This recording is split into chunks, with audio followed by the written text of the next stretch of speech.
Ladies and gentlemen, please welcome back Andrew Rowan.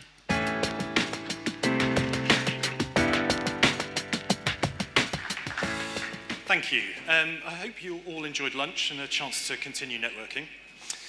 We have 3 more sessions to go before a series of networking drinks and the opportunity to finish off the day.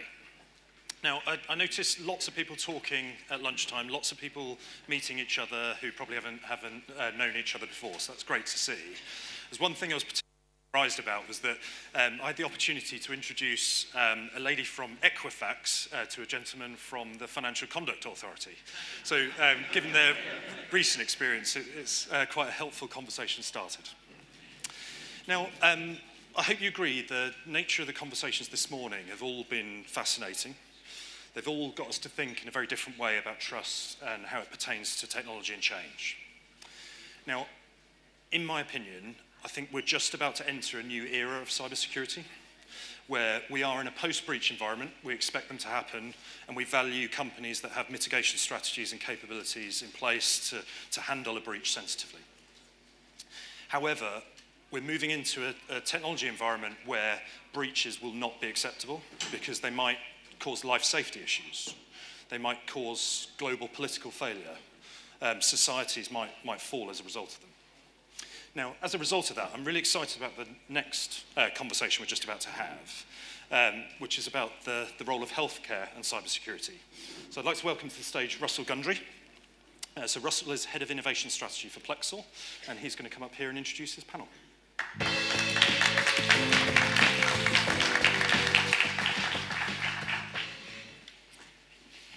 I can't think of a better setup for this conversation than the debates that we've been having this morning. Because what more important use of your data is there than your health? And what is there that's more personal to you? And where is there an area where the risks are higher and the rewards as great? I'm conscious that we've talked about healthcare several times throughout this morning's session, and so we should have your attention with the possible exception of the fact that your energy is now going to your stomach because you've just eaten lunch. And so let me ask you a question. How much trust do you have in what happens to your healthcare data? So we can see Roman thumbs, just to introduce a new metric into the conversation. So if you've got a lot of trust, thumbs up. Not much trust, thumbs down. Moderate amounts of trust, somewhere in the middle. And if you're vacillating slightly, then feel free to do this. I'd like to see everybody's thumbs. OK, so from a rough... Indeed, who has the data? Exactly, yeah, great question. From a rough qualitative assessment, I haven't analysed that. That's mostly that's about a third of you thumbs down. Majority actually seems like thumbs in the middle. And the question that came there was whose data? So I think as a follow-up to that question, how much do you know about what's happening to your healthcare data? Again, if you know quite a lot, think you know quite a lot, then thumbs up. If you know not very much, thumbs down. If you know something in the middle, then thumbs about here. And again, you can vacillate if you like. So people don't know a lot. And that's pretty interesting because we've got quite a lot of expertise in information security sat in this room. So I think it's fair to say that actually if we didn't have that in place, then probably the results would be even more negative. Really interesting conversation, absolutely fundamental to the success of our species, absolutely pivotal to our identity as ourselves. And I couldn't be more excited about the 4 people that I have to join me in having this debate. So let me welcome Dan Jeffrey, Head of Innovation and Delivery for Cyber within the NHS. Dan, welcome. Sean John, MBE, Chief Security Advisor for Microsoft EMEA.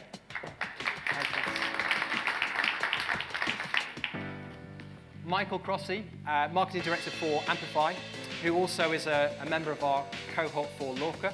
Michael, nice to meet you. And Tom Livesey, who is the Chief Technology Officer for Thriver.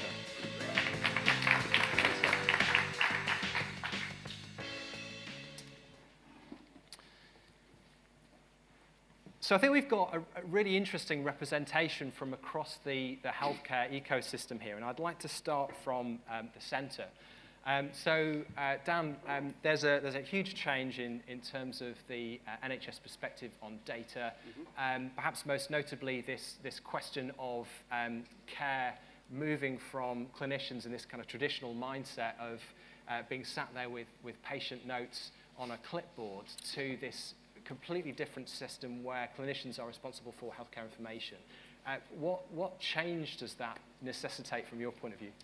So, to qualify that slightly, yes, there is more of a focused effort to go paperless, as this is the term that's been banded around since 2015 and what have you. However, there hasn't been necessarily the coordination at a national level to enable that to happen in an effective manner. So we have pockets of really good practice around what we need now to do is democratise that and coordinate that across the whole piece. One of the bits of good practice that we've identified, especially from a cyber perspective, those organisations that are most successful in their digital transformation and journey are those that make kind of cybersecurity, data protection, etc.,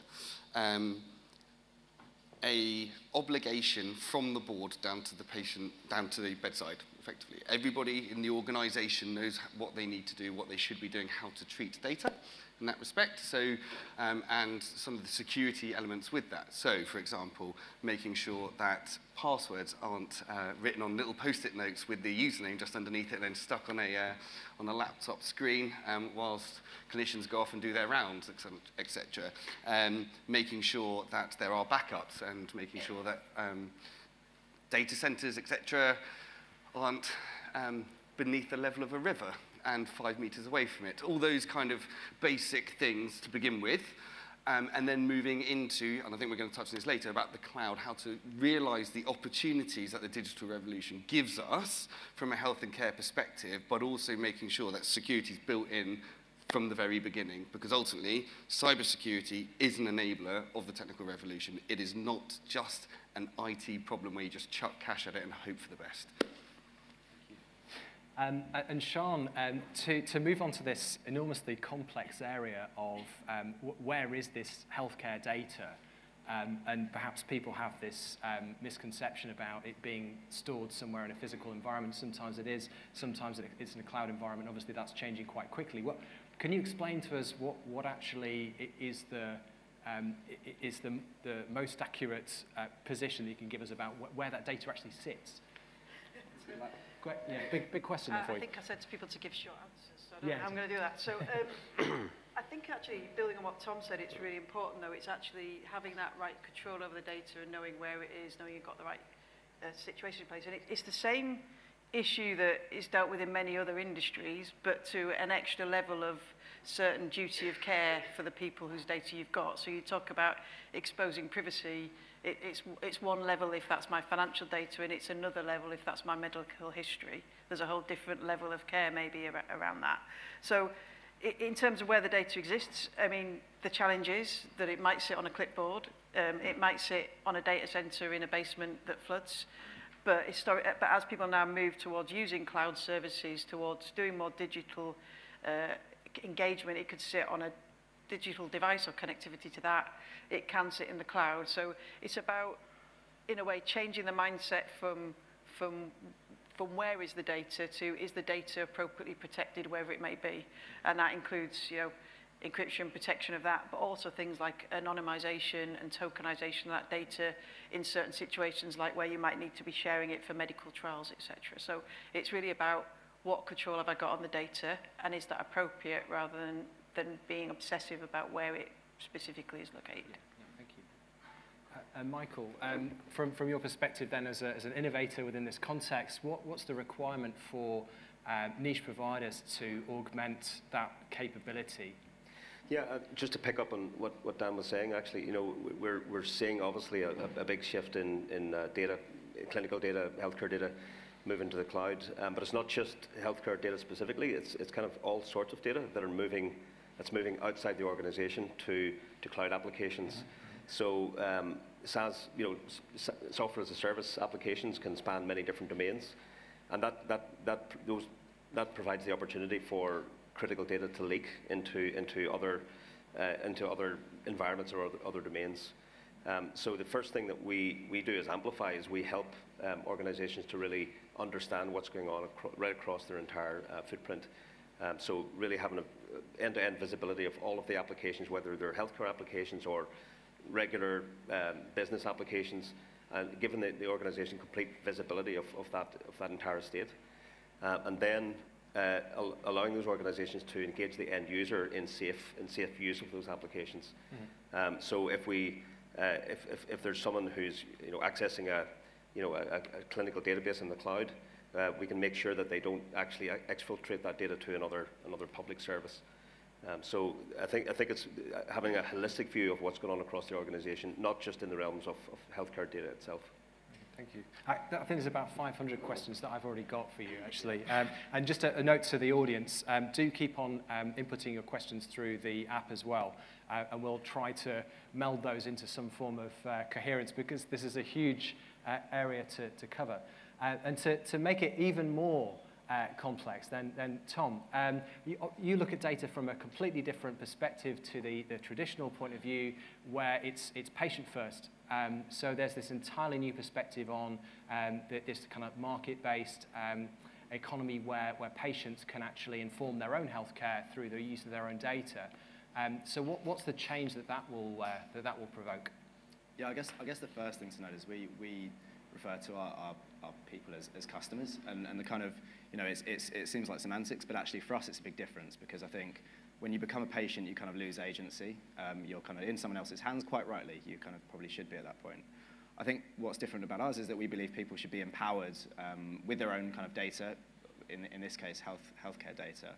And so, as a proactive healthcare service, we believe that kind of data is the thing in itself that is going to be really important. So much more regular access to the kind of most pertinent, meaningful data is going to be what's going to kind of change healthcare as we see it, from being more kind of sick care as it is in the system at the moment, so people being more able to prevent and act proactively and kind of make smaller changes early on.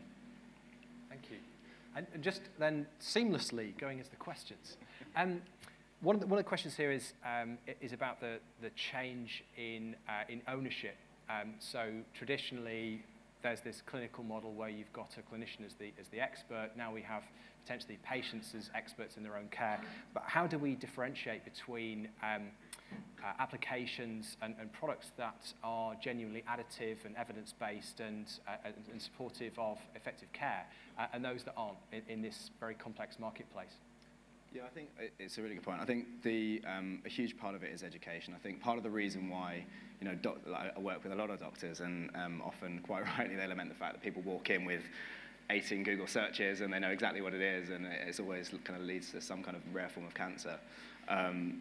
But I think, while that's kind of, joking, I think that's actually a really good thing. And part of it is kind of helping people to understand this data and really kind of go out there, educate themselves, so that those conversations can be more effective, so that it stops being this kind of more of a one-sided thing. And obviously, experts in clinical settings are always going to know more than the patient, as they should.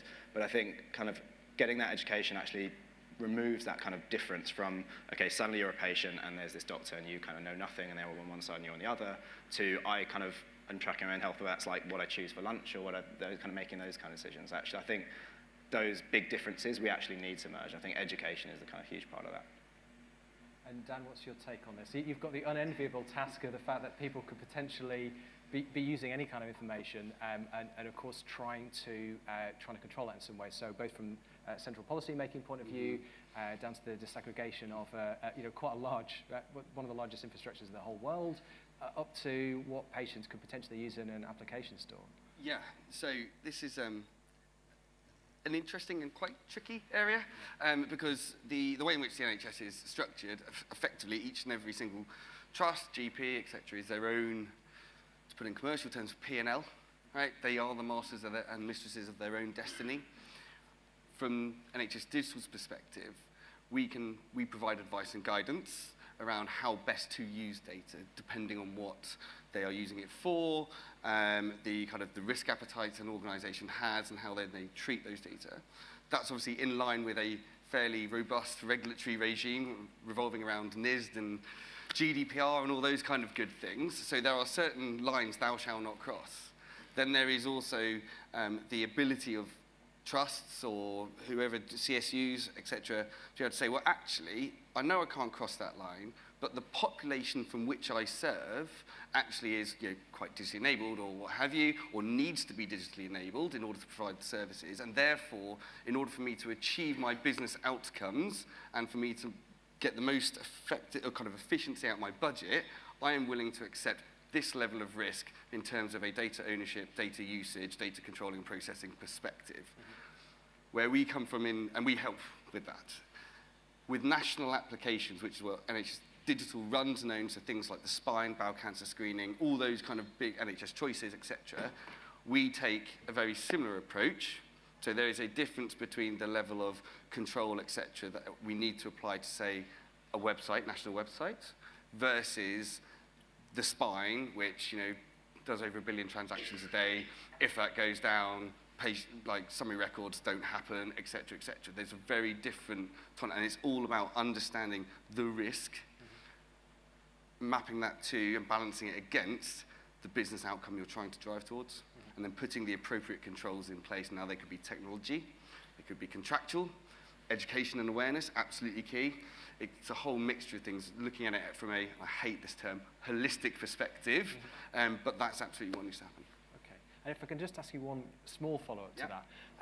So I think it's reasonable to say that there's been quite a change in Matt Hancock's leadership, and probably you, in terms of the capability you bring, quite different to the traditional NHS view. So what is that change from a security point of view? So I don't want to sound sycophantic here, but it's a deeper understanding and appreciation of the role that cybersecurity plays to realise the tech vision and the long-term plans. So him and his team, he's got the right people around him and all that kind of stuff, but understands that there is a enabling role for cybersecurity play. It's not just the preserve of the IT guy or girl in the corner somewhere at a local trust level that just makes sure you've got your patching up to date and all those kind of things. It's a much wider business enabling factor, and actually, in order to be successful in the new tech kind of vision world, it needs to be built in right from the first design principle all the way through to retirement of that piece of technology.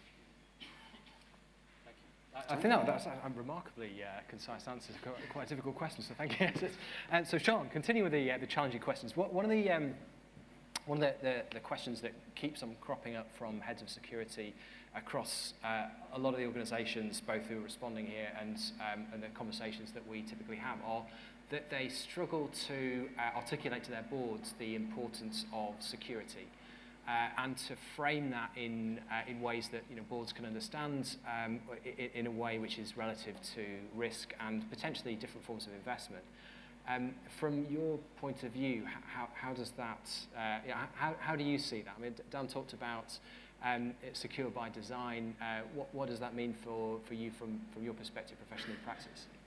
So I've had to go change, but because the talk just before lunch was almost like an eye-opening thing in terms of language around some of the things that trying to talk about a lot about cybersecurity as an enabler of the change you want to make around the difference.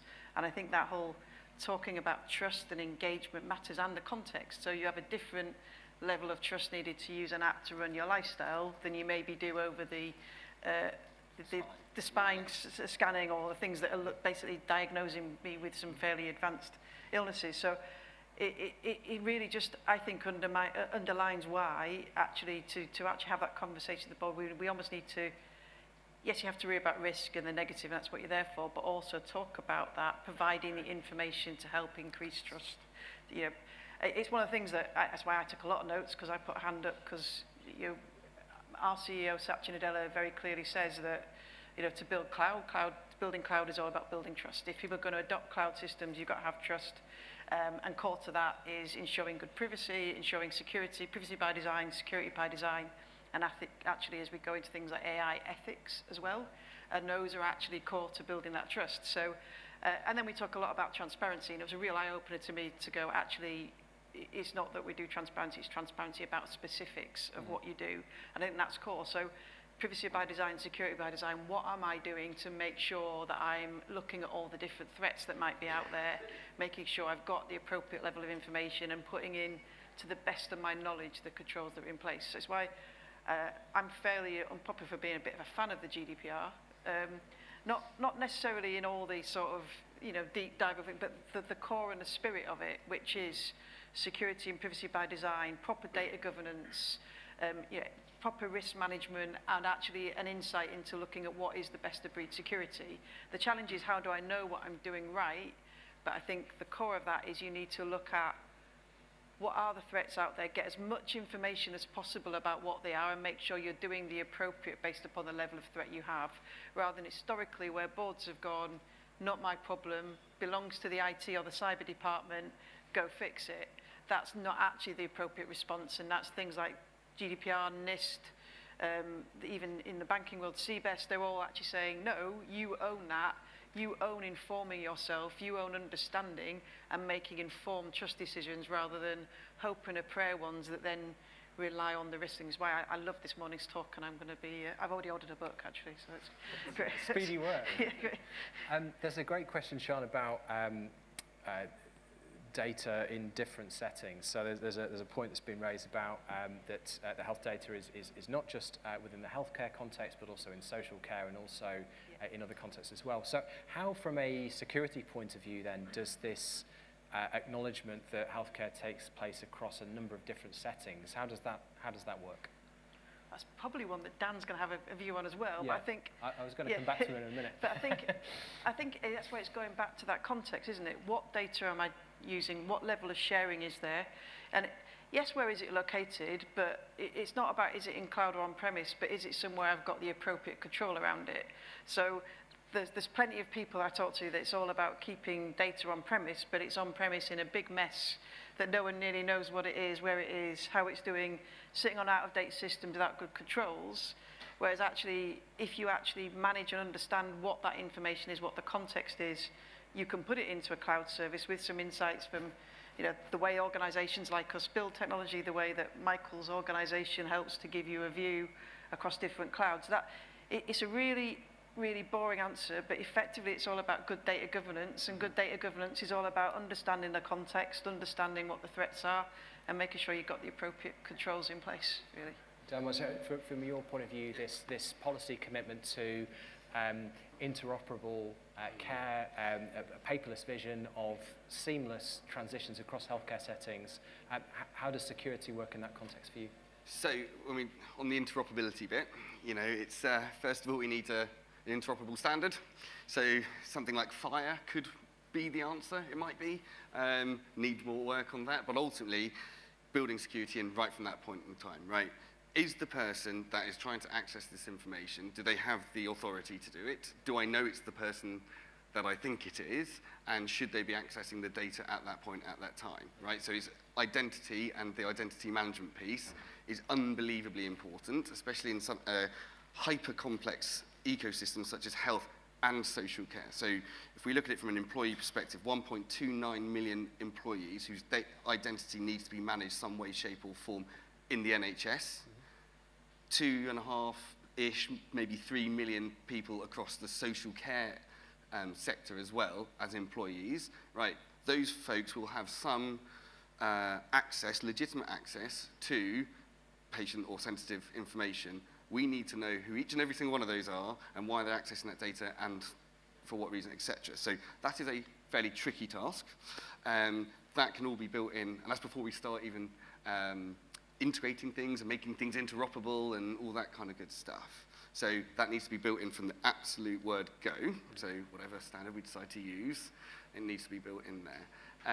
It is a unbelievably complicated area that doesn't necessarily have a single answer, but it needs to be managed from a single point in time. So if we look at kind of cloud, for example, I'm a big proponent of cloud, as long as we get the basics right around, so the governance piece, the identity and access management piece, making sure that when services are finished on the cloud, things are cleaned properly, because subdomain hijacking and all those kind of things are a real pain, and actually present a real kind of challenge for us. And I think the issue is, and we're going back to the trust from this morning, is there are two ways that trust will get eroded for health and care. One is a massive, huge tier 2, tier 1 type breach, etc. Right?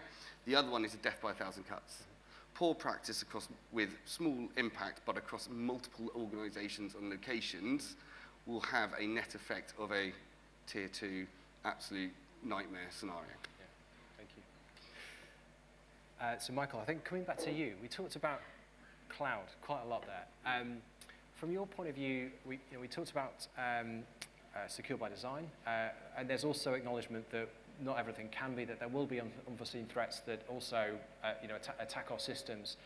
How can we manage around this uncertainty of risk, where we know that there's a system which is absolutely safety critical, and yet we also know that it will be subject to attacks? Yeah, I think I go back to picking up on one of the points Shan was making. It's not just about security. It's about risk management. So, traditionally security was the domain of the IT professionals, and that's no longer the case. It cannot be just the IT professionals. It has to be also the CISOs and the data protection parts of the organization, but also the entire organization. So one of the things that we're focused on is really, combining that visibility of what's going on. So giving all of those organizations the complete oversight of what's happening in their organization, but also engaging the end users as part of that. We talked about education earlier on, so education is important, but I think it's that kind of ongoing coaching and awareness. As data moves to the cloud, behaviors need to change as well. So the behaviors in the old world perhaps aren't suitable for the new world of digital data. And so if you go into traditional industries like construction or manufacturing, everywhere you look, there's health and safety warnings. It's ongoing coaching, it's ongoing engagement with the end users and building that awareness over time. Sure. So I think we can use technology to help with that. We can use things like machine learning to understand what people are doing and in what context, and actually to coach people in real time towards the right sort of behaviors.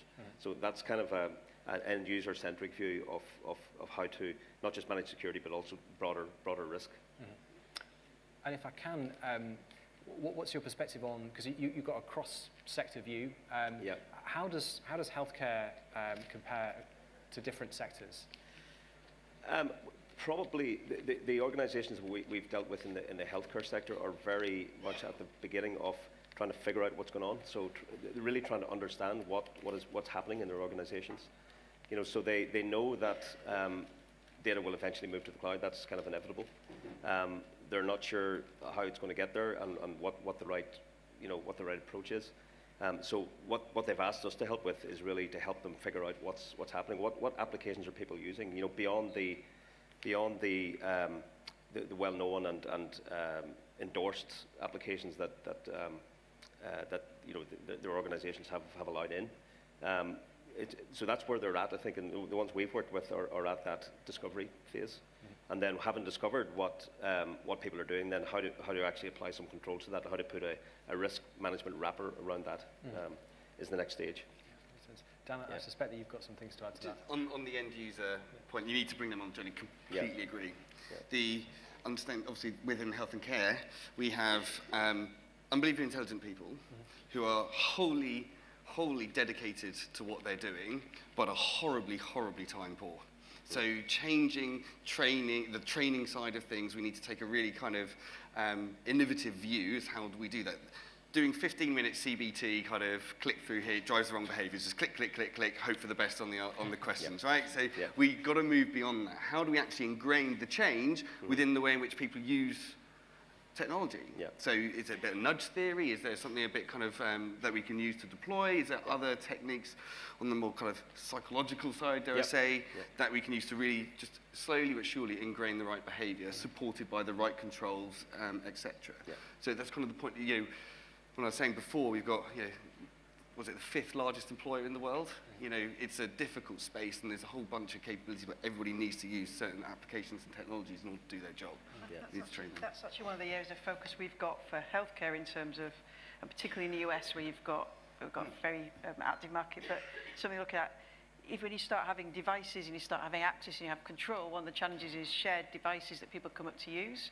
So one of our areas of focus is how can you use biometrics, things like, say, Windows Hello, to avoid a clinician having to touch effectively a computer which is full of germs, probably, but allow them to actually get access to what's their information with their authentication and actually build it in to the way they work. I think it's an area I know we're working on at Microsoft, and I think the industry is something to watch is actually in the healthcare profession, it's one of those places where you could lead actually how do you do that context-aware identity and security that makes it easy to engage with and gives you the appropriate access easily rather than you having to think outside of the way you work. I think it's a real area of development at the moment. Without needing to block everything that's been used, you know, because that's one way to disengage end users is to say no, you can't use that application, or you can't use that service that's very useful to you in your everyday life.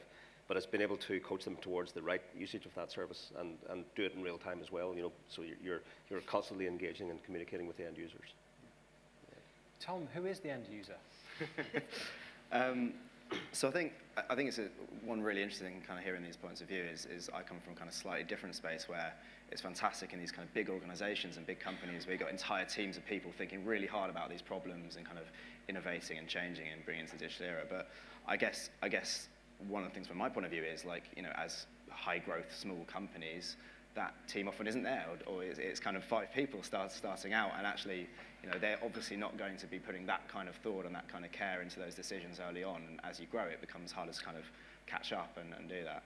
So I think the end user is constantly changing. I think that's one of the challenges, and there's going to be, you know, if we look at even the last few years in healthcare, well, in general in technology, but in healthcare particularly, you know, companies like Babylon and people like that have you know, suddenly hundreds of thousands of people who weren't using these kind of services before suddenly are. So I think that's one of the big things, is like the end user is constantly changing. They're using different services. There's disparate kind of data everywhere. They're using various different services for different things.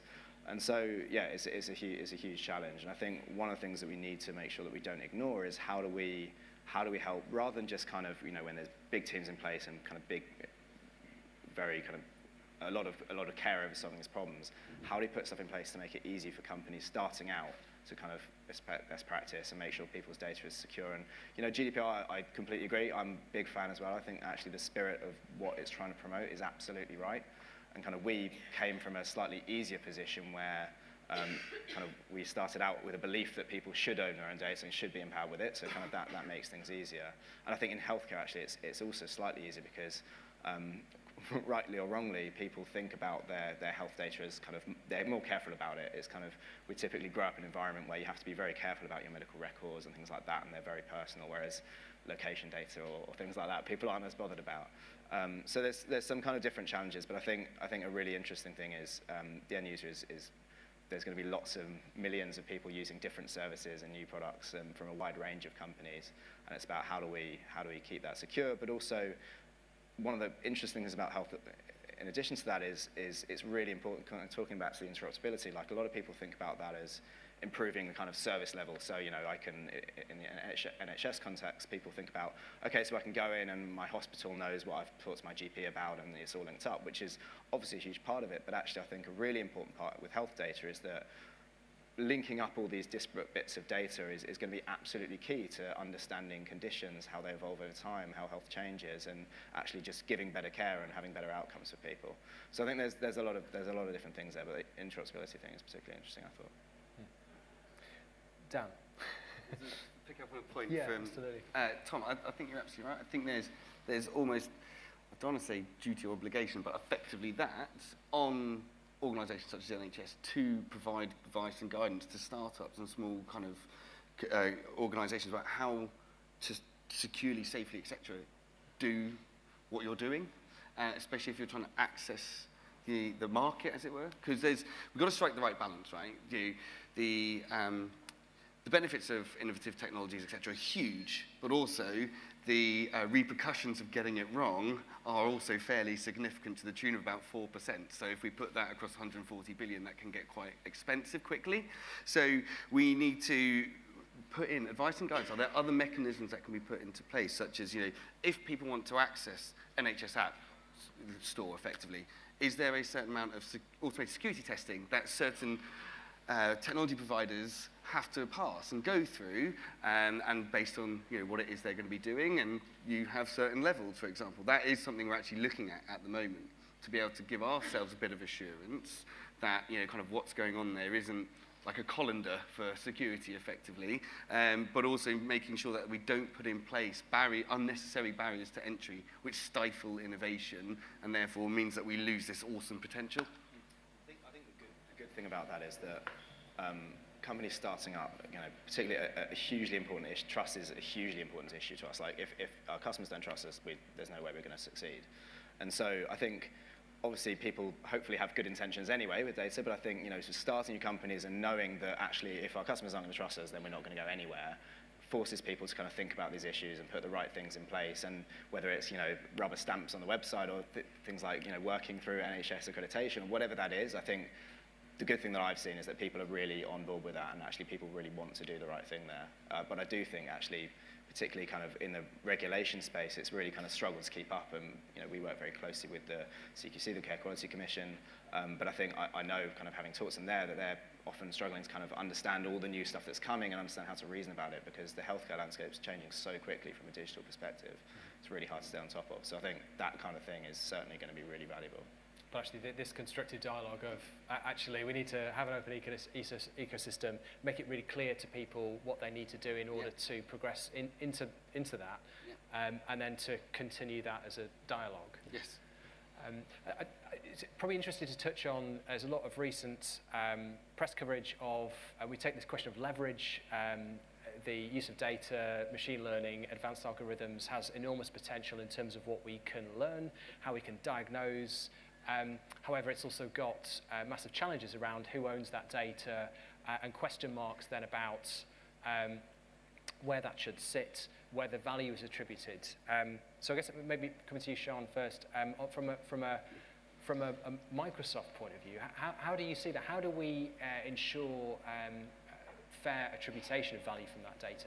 Actually, that fits on something that we're quite passionate about at Microsoft, actually. It's going back to, I think I was talking about ethics as you build AI, but it's a whole principle of democratization of AI and machine learning, which to avoid it all just going to the organizations that are big, that have big algorithms, it's actually how do you provide that platform and that capability to allow smaller organizations maybe to get in and use the capability. So that's the one of the things we focus on with our AI capability. It's like, we obviously do use some for the things we do, but it's also about providing the tools for other people to build on top of, because one of the biggest barrier entries to doing machine learning to AI is that's quite expensive equipment. You need to get that going and controls. So effectively, the whole cognitive services platform of Microsoft is meant to be services that people could come along and build on top of and get access to. But the core is, it goes back to the data is the patient's data or the customer's data, however it might see. The insights and outcomes, though, it depends upon that use case and the context in which it's being done. So if I'm a pharmaceutical, I'm using machine learning to look at effectiveness of drugs or so on other level, which I might need patient data to do, but I don't actually need to know about the individuals. I just need to know about the patterns. But if I'm doing diagnostics, then it's a different level. But the value for that then goes to the clinician. It's probably slightly more straightforward conversation to have here in the UK than maybe in other parts of the world where you've got a whole market for healthcare and you've got a difference between the provider and the insurance company and the patient, and you have the third-party payment problem and the fact that people can build a load of value but it not be recognised, because ultimately in healthcare it's about providing that outcome, but that whoever that might be can either be better patient diagnosis and fixing, but it can actually in the pharmaceutical world be about how effective is a drug. And to actually, because I go back to the care.data issue of, what was that, 10 years ago now, quite a long time ago. the irony of all the people complaining on Facebook about it, which I thought was very funny. But effectively, the whole, yeah, I hate this, don't take my data, I'm going to tell everyone on Facebook about it. But effectively, the problem with that was actually making people think it was their personal data when it was meant to be anonymized data to help with diagnostics. And I think that goes back to the information and trust. So it's a difference between getting properly anonymized data for actually machine learning at scale to see how effective something is versus using machine learning to do diagnosis. And then then you get into the whole problems of, have you got AI bias, have you got programmer bias, have you got data bias, which there's been some fairly high profile cases about the automated diagnostics of machine learning being badly trained and not necessarily coming up with the same outcome as clinician. I think when it comes to this, the real core is it's machine and human together. So you have the machine, and it's the same in cybersecurity. You use the machine learning to maybe automate some of the stuff at noise, but you ultimately quite often have a cybersecurity expert making the ultimate decision. It's the same with clinical things. The machine learning might look for the patterns and things like that, but ultimately the clinician is the person with the experience and the understanding and takes that decision. And also the continued liability for it. Yeah. So I can't see in my lifetime the liability shifting from the individual clinician to a machine. No. And if that was to happen, that would be quite worrisome, shall we say. So ultimately the clinician, the buck stops there. Yeah. But in the lifestyle data stuff of yours, it's about owning my own data to make insights, to know I need to have eaten less of the cakes at lunchtime. So.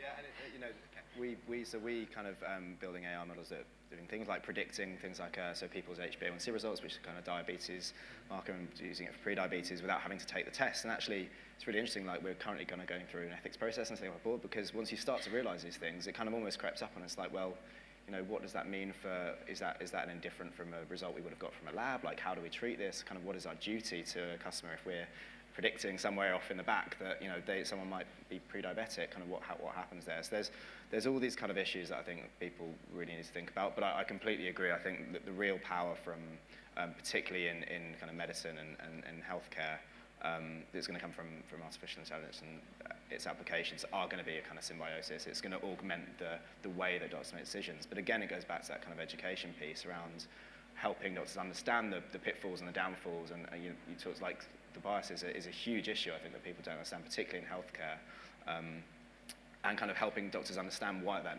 might not work in the way they think it is, or kind of, what are the trade-offs there. So I think, I agree. I think it's going to be kind of symbiosis, but I do think education is a huge part of that as well. So we're kind of back to that holistic point of these things need to operate together, and actually security is not a separate issue. It's part of what we need to achieve, and actually a really fundamental part of that, particularly in this context. We're about to have to close. So if we can perhaps close with a few thoughts about moving it back to that public perspective, how do we enable informed users of healthcare? Tom, I mean, you've been remarkably successful in engaging with the public, I suppose, in a marketing context. And yet we've seen examples that Sean pointed out, Care.Data, which is a national program that effectively was unsuccessful in the end by virtue of the fact that the public and GPs didn't buy into it. What can the public sector learn from this this kind of market-based approach? With I suppose a view to this kind of question of the fact that they were complaining about Care.Data on Facebook and the irony of that problem. It's a good question. I think it's not necessarily. I think trust plays a big part of it, but I actually think one of the biggest changes that people need to make is as consumers are now having certain expectations on the kind of products they use throughout their lives, whether that's within a clinical setting at the NHS or whether it's a kind of app they're using on to pay for their coffee in the morning. And I think that's one thing that's really shifting, and kind of having a great product experience and having a great kind of user experience from end to end is almost table stakes these days. And so I think kind of understanding that patients in the NHS, for example, or any other setting, kind of they should expect that. And I think that's fair for them to kind of expect this great experience. And it's obviously very difficult to deliver on, but I think kind of shifting it to that user-centered focus, I think will make a huge difference, and thinking about kind of what will give them the best kind of experience as they expect in other areas of their life. Dan, your view. Okay. So, yeah, I completely agree. on the omni-channel experience, right? There's a whole bunch of stuff we can learn from other industries, which can help us inform our customers, patients, citizens as well, if we take it from a preventative bit, because big data and et cetera helps on the prevention side, which is better for all concerned.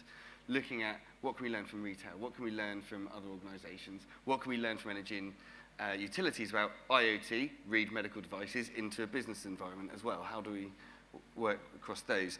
And that's all about appropriate engagement. So message, messenger, audience, right? Making sure we're saying the right message to the right person in the right manner possible. So how do they, what are they going to be most receptive to? Benefits around this. So to a CFO, it's going to make things cheaper. Excellent.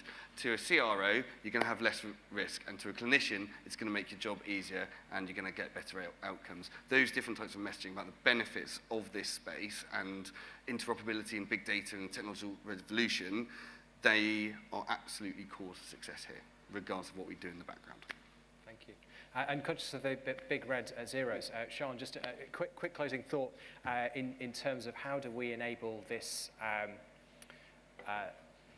this informed user in a secure environment, conscious of the complexity of the infrastructure? Actually, saying about parallels to other industries, actually, the more I think about it, there's a really good parallel to the financial services industry, and they're going through the open banking initiative as well at the same time as we're looking for open healthcare. So I think there's a really good opportunity to look at parallels there where that's probably the two most important bits of data in your life, isn't it? Your financial and your medical. So I think there's a really good opportunity to look at what's been done in financial services as an example for healthcare and vice versa. Michael, one final question. How do we communicate this effectively to boards? To boards? I think to boards it's really trying to explain that it's, digital transformation isn't just about, digitizing existing processes. It's actually about rethinking the end-to-end process and the opportunities that creates in around things like customer experience, as Tom was talking about, learning from other sectors around how they've made a success of digital transformation. So and then also around the engaging the entire organization, not just it's not just the CISO's problem, it's not just the CDO's problem, it's the entire organization's problem, and how you leverage technology to engage the entire organization. Thank you. Yeah. Well, look, please join me in thanking our panel.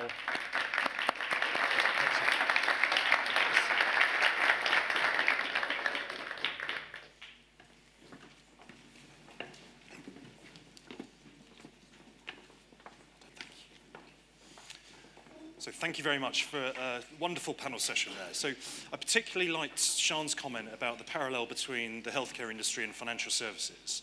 Now, if there ever were an example of what both Plexal and LORCA intend to do, it's about bringing together industries, knock down the borders between industries and get some learning flowing. So really great example. Thank you all. So when I started this morning, I talked a lot about Olympic legacy, about Here East and Plexal. And these things are all very identifiable. So we've got the Queen Elizabeth Olympic Park, we've got a big campus here, and we've got a wonderful facility that you're all in today. But we need to be a lot more than that. We need to have impact across the whole of London, impact across the whole of the UK, and global impact as well. And that's what both Plexal and LORCA are intending on doing. And as a result of that, I'm really excited for the next session, where I'd like to invite three gentlemen up to the stage. And we're going to be talking about the initialisation of a UK-German cyber alliance. So please can I welcome Cameron Bell, Hans-Willem Dunn, and Nicolaus van Rintelen.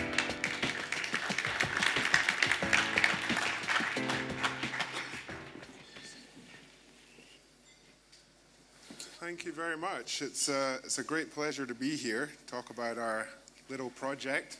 We've heard some people talking about some really important themes in technology, but it's been great to see the focus on the technical concerns and the human concerns and business concerns. And I think that very much feeds into what the drivers were for us looking to establish this new and very snappily titled UK hub of the Cybersecurity Council Germany. So really at the broadest level, I used to work out in Berlin. It was through a series of chance meetings that myself and Rod and then Nicholas met.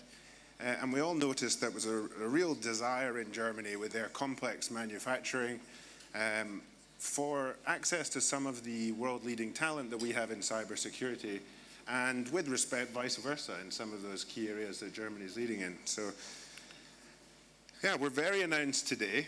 Thank you to Andrew, Lydia, Saj, all the team at Plexal and LORCA for having us to make our first public announcement about the Cybersecurity Council of Germany's new UK hub. So we're delighted to be working in partnership with London Metropolitan University and their new Cybersecurity Research Centre, and now to be working closely with Plexal to give a physical presence to what is really a thought network at this stage. So a little bit about who the people are first. So our chairman, Roderick Harrington, non-executive director at LMU, previously was CEO for Fairchild Aerospace and has consulted for a large number of e-defense companies, so brings a great deal of capability in that space. I'm joined on stage by Hans Wilhelm Dohn, vice chairman of the hub, but president of the Global Council, to give him his full title. And I'm delighted to be doing the day-to-day running, working in association with Florian, who's around here somewhere. So yeah, what do we plan to do now that we've got our wonderfully long-winded hub? So yeah, to become an exchange platform, and I think that's an easy statement to make, but we're very focused on that being a practical and streamlined process, not to just become a talking house. To encourage and promote cybersecurity best practices, wonderful to hear the number of people talking about secure by design and all the great drum beats that we're sort of reading from the same hymn books in the UK. And we'd like to tie that up across the German and UK communities. And I think lastly, it's really to take the obfuscation of the sales layer out of conversation. So how do we, the good news is I'll be calling on you for ideas, so I don't have any suggestions, but how do we get out, the old saying, lead, follow, get out of the way. How do we get out of the way of connecting the need to the person that has that technical solution and move away from a culture of the silver bullet? Every board's dying to hear that cybersecurity has been kicked off the agenda, but we all know that it's an ongoing fight. And how do we promote that mindset amongst our members? So I'm delighted to say that in our very short time, we've had a wonderful response, and we put together a really interesting advisory board. We're very keen to have a broad selection of technical, government, the various stakeholders to make sure that we're not just an echo chamber. So I'm delighted to say that Professor Karim Ouazani, who's also the chair of the European Cybersecurity Council, will be joining our advisory board. I'm delighted to say that Talal Rajab is here with us today. Head of program at Tech UK for Cyber and National Security, obviously brings a wealth of knowledge of the ecosystem in the UK. Dr. Vasil Vasilev, head of cybersecurity research at the London Metropolitan University. Anyone who knows Vasil will know he can go as deep with you on the technical side as you would like, or dare to challenge him. So definitely got the technical perspective. And then we're delighted to be joined by Andrew, from Plexal, and lastly Jeff Hochman, previously Director of Strategy and Technical Research at Fidelity International and now a private investor. So you can see the groups that we're trying to engage with, and this is really just the founding kernel of the board. So yeah, we're very keen to take, as Andrew was saying in our introduction, we're keen to follow from LORCA's fine example and take the L out of the London elements and really take that to the UK. So as we all know, the UK has several hubs of cyber excellence. I won't name or vicariously shame any others, but I think we've got to get out of the city, and what we're really keen to do is to have the representatives of the whole country, not just the capital represented. So currently we're planning on having meetings in Edinburgh, Belfast, Manchester, Bristol, and of course London. So what you might be saying is, this is wonderful and fascinating, what a lovely board you put together, but what's it got to do with me? Well, bluntly, this is where we have a sort of a call to arms. These are the next steps for the advisory board. But what I'd like to do is translate those into how you can get involved with the hub today. So does your organization have a presence in one of those geographic locations? Can you provide a tea and coffee? Can you be a host? That's a really easy way to be hugely helpful to the organization. what you've seen is the beginning of our advisory board. If you have a passion in this space, maybe some awareness of the German market, maybe not. Maybe you think you can provide some insight in your particular vertical. We're all here today. We'd love to have those conversations with you afterwards. Are you a design thinker? Do you have a skill set that might be beneficial to the stakeholder workshops? And finally, are you a doer? Would you like to get involved in these areas? Would you like to implement these ideas when we come up with them and then test and learn them? So yeah, that's really all I've got to say about the practical side. But one thing I would say is that we're very keen to, again, take the run from LORCA and be a listening organization. We don't want to just come along and drink wine and be a talking shop. So it's really over to you. You're the leaders in this industry in the UK. So we invite you to come along, tell us what's important to you. Let's have pragmatic, simple solutions for how we can solve these challenges. Let's implement them, test them. If they work, great. If they don't, let's improve and go from there. So I'd really throw it over to you, because ultimately it's going to be the engagement from all of you that will make the hub the success we hope it's going to be. So thank you very much. Yes, thank you very much, Cameroon. Yes, my name is Hans-Joachim Dünn. I'm the president of the German Cybersecurity Council. We say in Germany, Cybersicherheitsrat Deutschland, very German. Besser. And yes, I think the big problem is that we have that 99% of the people and decision makers say cybersecurity is very important and very sexy. And we have a lot of conferences, congresses, Munich Security Conference, in Davos. Kanzlerin Merkel, she said, hey, cyber is a very new topic. But only 7% of the decision makers invest in cybersecurity. We have a big problem between the technical operative level and the decision maker level.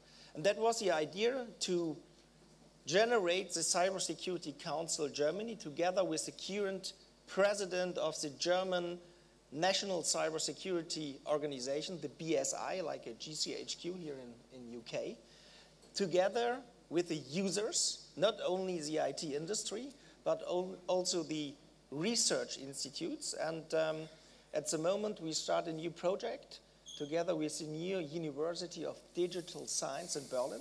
We create our own cybersecurity institute with a pragmatical approach, because we have a lot of, Fraunhofer, Max Planck, closed shop research shops, I would say. And perhaps you get in 5 or 10 years the results. And we want to change it. We need the solutions today, tomorrow, in the next 10 months, not in 10 years. And that is the idea, to bring us together. And I think at first it's a question of a network of heads. And that we want to generate together. And that is a reason why we are here. And please, you are very welcome. And we need your ideas. We don't need long future strategies. We need your ideas, your knowledge. And you are very welcome. And thank you that we had the possibility to be here. And let's keep in touch. Thank you very much. Mr. von Rintelen. Thank you very much. So I see it under the perspective of an investor living in London, investing in German cybersecurity and in the UK area. So if you talk about cybersecurity, you always talk without borders. Cyber attacks, they do not know borders. Cybersecurity does not know border. So when it comes to investing and you investigate or you value solution, you always look for solutions which can be used not specifically in one country. I can give you an example. There's one company we invested which does a secure mobile communication solution. And then you talk about certifications. As soon as you have the certification, you can sell to governments. And it's very important that these certification and these approval processes, that they get more internationalized. In that case, just to mention one example, there is a regulation from the European Union. As soon as you're certified in one country, you should be certified in another country as well. So cooperating cooperating between Germany and UK is very important if we want to win the race of cyber attacks. Thank you, Nicholas. At this stage, as we've emphasized, we're the ones that are going to take all the claim, but we're expecting you to do the work. So are there any immediate questions that any of you might have? Or, well, yeah, please.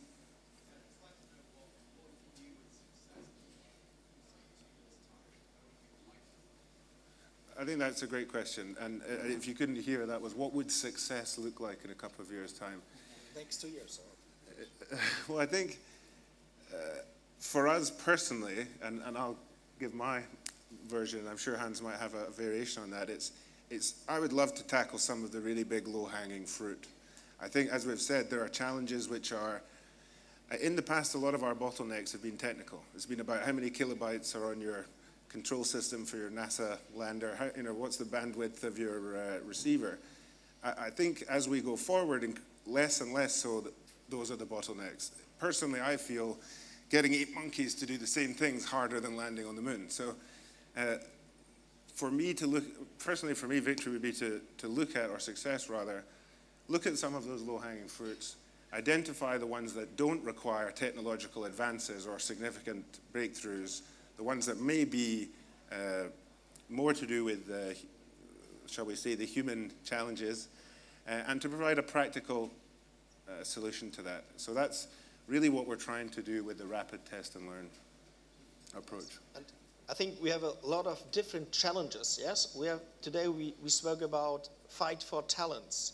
We spoke about attribution. That's a great example. And I speak about, do we understand and control our own systems? In Germany, we have a big problem. At the moment, you have the 5G discussion with the German telecom, and the main supplier is Huawei. And the question is, it is possible to generate our own cybersecurity environment, perhaps with a private equity environment. In Germany, we have no private equity environment. To generate our own European, German, UK IT security industry.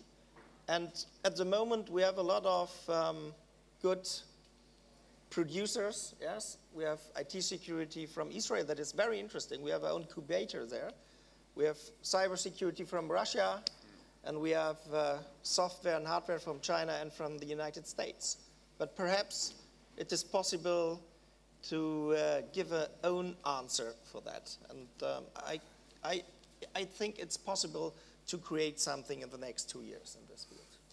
I think the Cybersecurity Council can help a lot where you have to find the regulation of the local market. For example, if you're a young company and you have a solution, for example, in the medical space, and you want to come to Germany, you need to know how this market works, and the Cybersecurity Council can help here a lot, and vice versa. Like the companies we invest in and we support to come to the UK, at least you need a sales and distribution structure, and these are local companies. And the Cybersecurity Council with the contact network can help you very easily and quick by, you have to go to this person, you have to go to this person. Regarding Germany, I know for him that's quite easy because they are the contacts to the German Federal Office for Information Security, which can help you a lot in terms of regulation. What do you need to get a certification? How long does it take to go to a certain market? Healthcare, legal, or government? Does that answer your question? Feel free to approach afterwards. I think we've got time for one more, or I know we're catching up as well. So there is a question that's come in via the app, which is simply Brexit ? Yes. I nearly answered that. That's dangerous. Is that a yes/no answer? But I think it's very easy.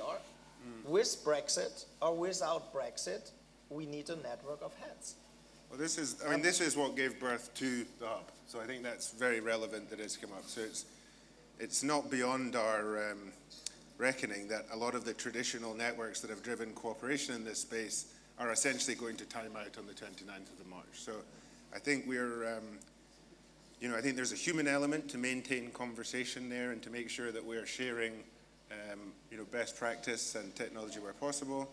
But there's also just an element that whether we politically desire to or not, we are still part of the geographic continent of Europe, and we rely upon our strategic partners. So we are very keen to strengthen those relationships where possible, maintain where we have strong ones, and build new ones in that area. Thank you very much. Thank you, gentlemen. Thank you. Thank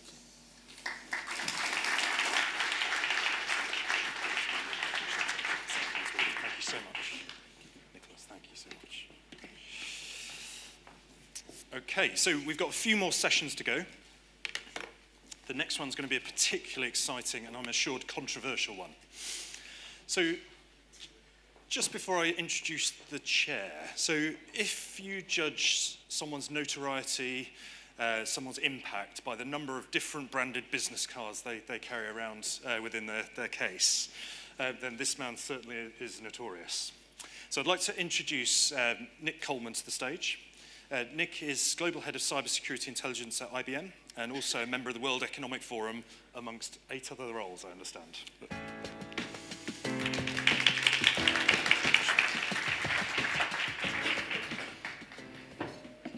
Good afternoon. I think I only have 3 roles, so that's okay.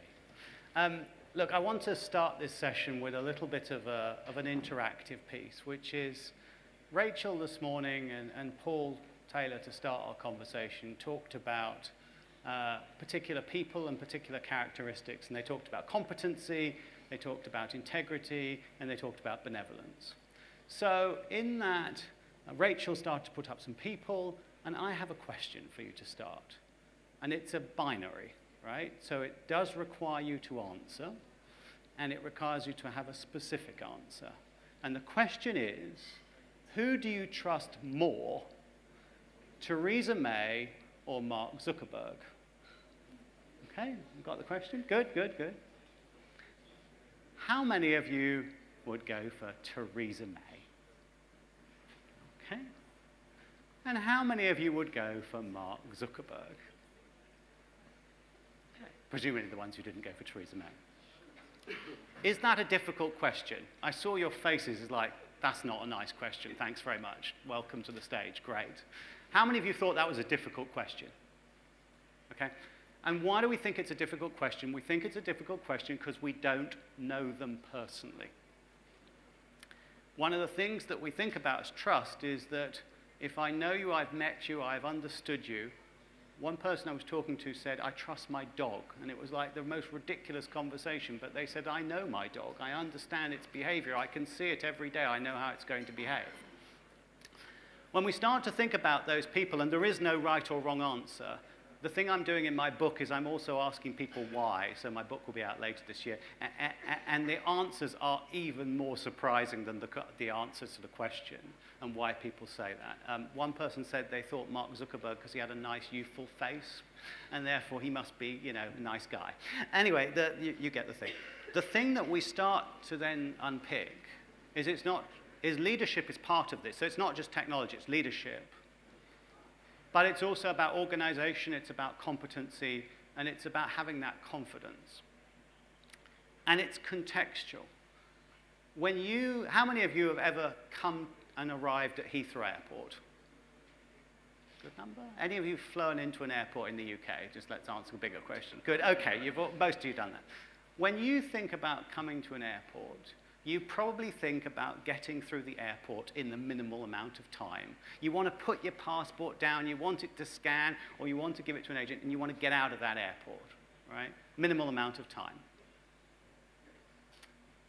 When I was in the government as the National Review of Security, I needed to understand whether that was a bad person, and where am I going to have to make some of those calculations visible in a public concourse where you're standing.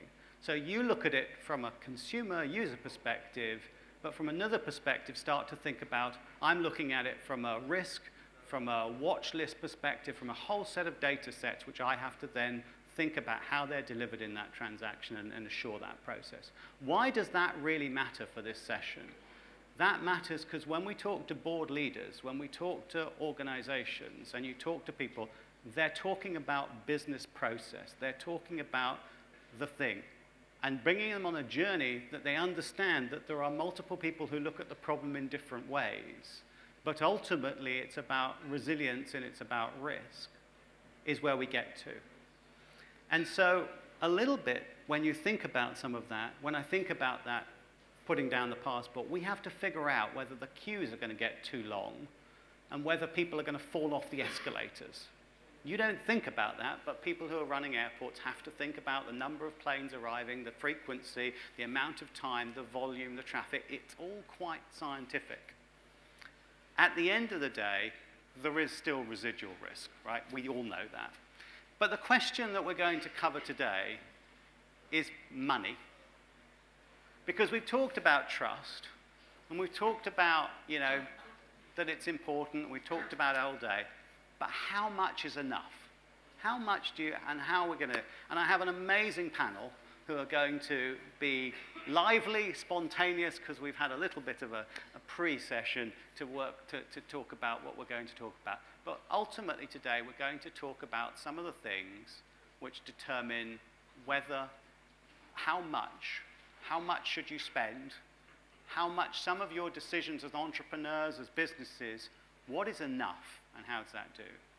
I'm working with the UK government and others there are 9 principles that have been developed from some of the work I've done, and a minister in the UK government announced it last week that the government are working on a metrics project. And so what we're going to do is we're going to sort of talk about the macro, and then we're going to talk about some of the specific of the 9 principles. I've picked 3, and we'll spend a little time and get a real perspective. So with that, I'd like to invite Margarita and David to come and join me. Thank you.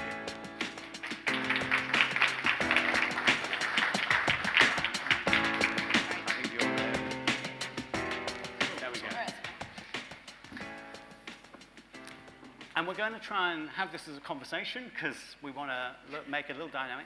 We also want your perspectives, so shout, ask us questions, do that kind of thing. We'll survive. So the first question I'd like to ask you, David, if I may, is bios are available, guys. So I'm going to, you know, I think we'll skip that bit in the interest of time. So, you know, let's have your perspective. You know, we talked about trust today, and you know, and how much enough. Where do you sit on that? Is it a trust game? What's it all about? Well, so I thought you did a really nice job of dealing with the non sequitur between trust and cybersecurity in your introduction. You started asking who people trust, and then you kind of pivoted through the word, used the word risk, and then you got to cybersecurity. But I think that the two, I get slightly irritated by the use of the term, you know, actually the title of this panel, right? For what price is trust, and how much should we spend on cybersecurity? Because I think the one thing we know in today's world, actually, you can undermine trust more effectively and more cheaply through a concerted social media campaign without having to attack anybody's network. And actually, a passionate activist who's worked out the tools can do that probably more effectively than a nation state can get into a reasonably protected network. So I think the questions are really different. So apologize for the rant. I think the question around how much people should spend on cybersecurity are risk management questions. There is, you know, people ask the question all the time. I know every one of us gets the question, you know, when we meet boards is, am I spending enough? You know, the self-interested answer, because they're always asking people who are there to sell them something, obviously is no, of course you should spend a lot more. That, you know, it's almost never linked to a question, to a statement of what their risk appetite is. So, you know, I can probably ball for Britain on this, but I think the first question is, what's my appetite for risk, not at a very general level, but at a very specific level connected to where I create business value. Because probably if my risk appetite is 0, I probably have to get out of the line of business, because there is no 0 risk in any aspect. Yep. So that's my little rant. And when we think about enough, do you equate risk and money? Does that sit comfortably? I think we go to business outcomes, right? I think it always comes back to the business outcomes. What are we trying to solve? What are we trying to achieve? Customers ask us all the time, how much is enough to spend on cybersecurity? And it really depends, as David said, and we agree on this one, it does come down to the risk appetite, and it does come down to their understanding of risk right across that value chain. So I think I wouldn't necessarily agree with the money and risk level. I think it really needs to go back to the basics on what are we trying to achieve in terms of business outcomes. And I think it is that simple, right? And bring it back down to the basics of what are we trying to protect, what are we trying to enhance, and deal with it from there. And I'm kind of thinking of the people here, some of whom are entrepreneurs, and kind of having that discussion, and for them, the big enterprise or the medium enterprise buying their product is because they've got the next best solution to solving world peace. Yeah. I know some of you do, so that's great. You know, how does that, you know, we talk about outcomes and we talk about risk, but is that sort of anywhere close to maturity? Because I kind of sort of see a lot of spend, 100 billion on spend, and then kind of this discussion of, you know, outcomes. And to me, the two are quite far apart, aren't they? And look, from our perspective, you being from IBM and us coming from Dell, I think it's quite immature, actually. I don't think that understanding is there yet. Yeah. So I think there's a big disconnect. And I'd be interested to get thoughts from the audience, right?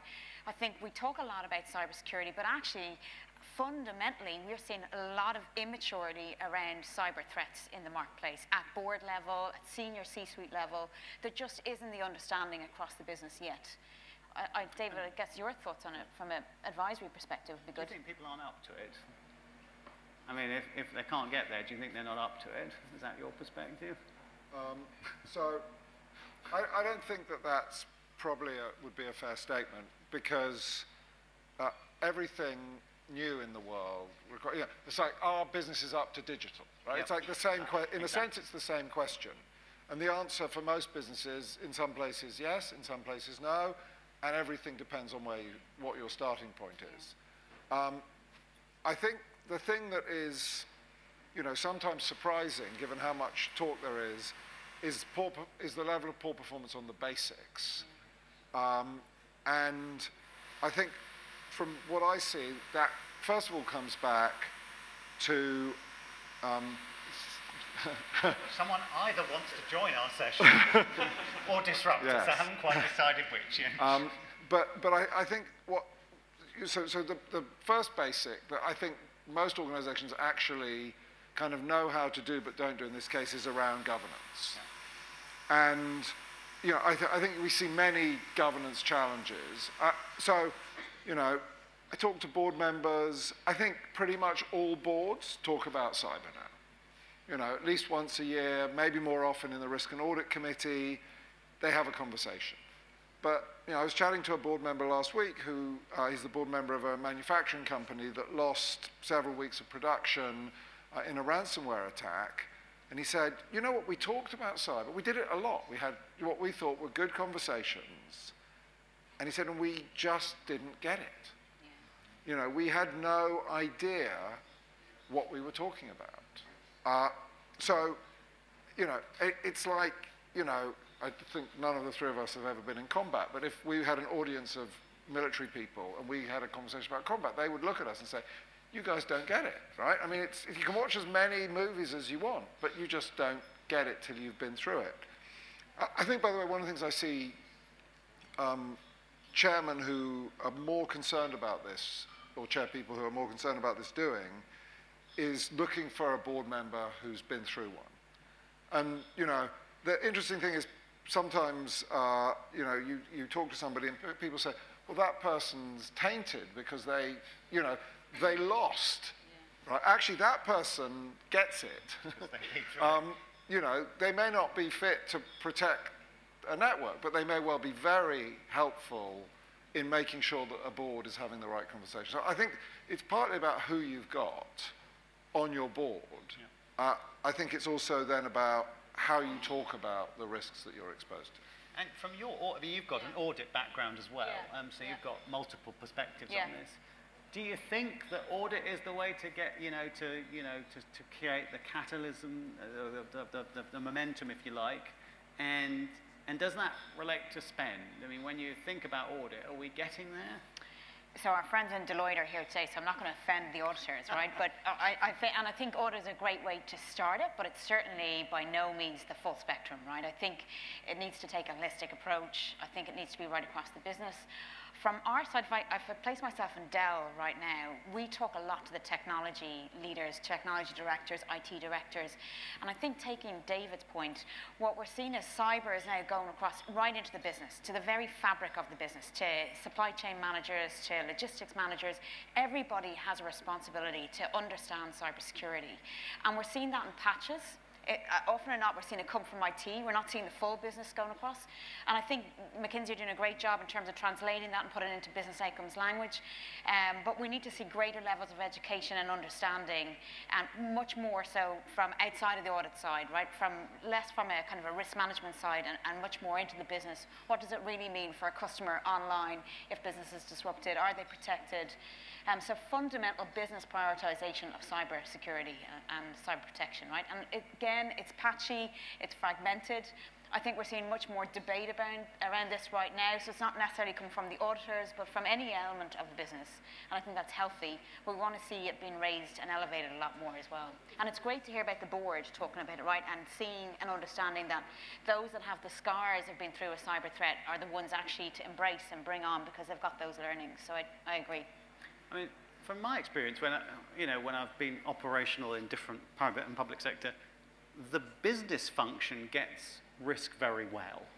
You know, if you're running an airport, if you're running a health service, you know, if you're running manufacturing plants, you get that risk because you know what you're running. The challenge, though, isn't it that we have to, you know, I was talking to one manufacturing organization who said, well, look, you know, we have plants which run for 20 years, capital equipment. We have IT, probably 5-year life cycle, and we have cyber, and we have no idea what to do with that.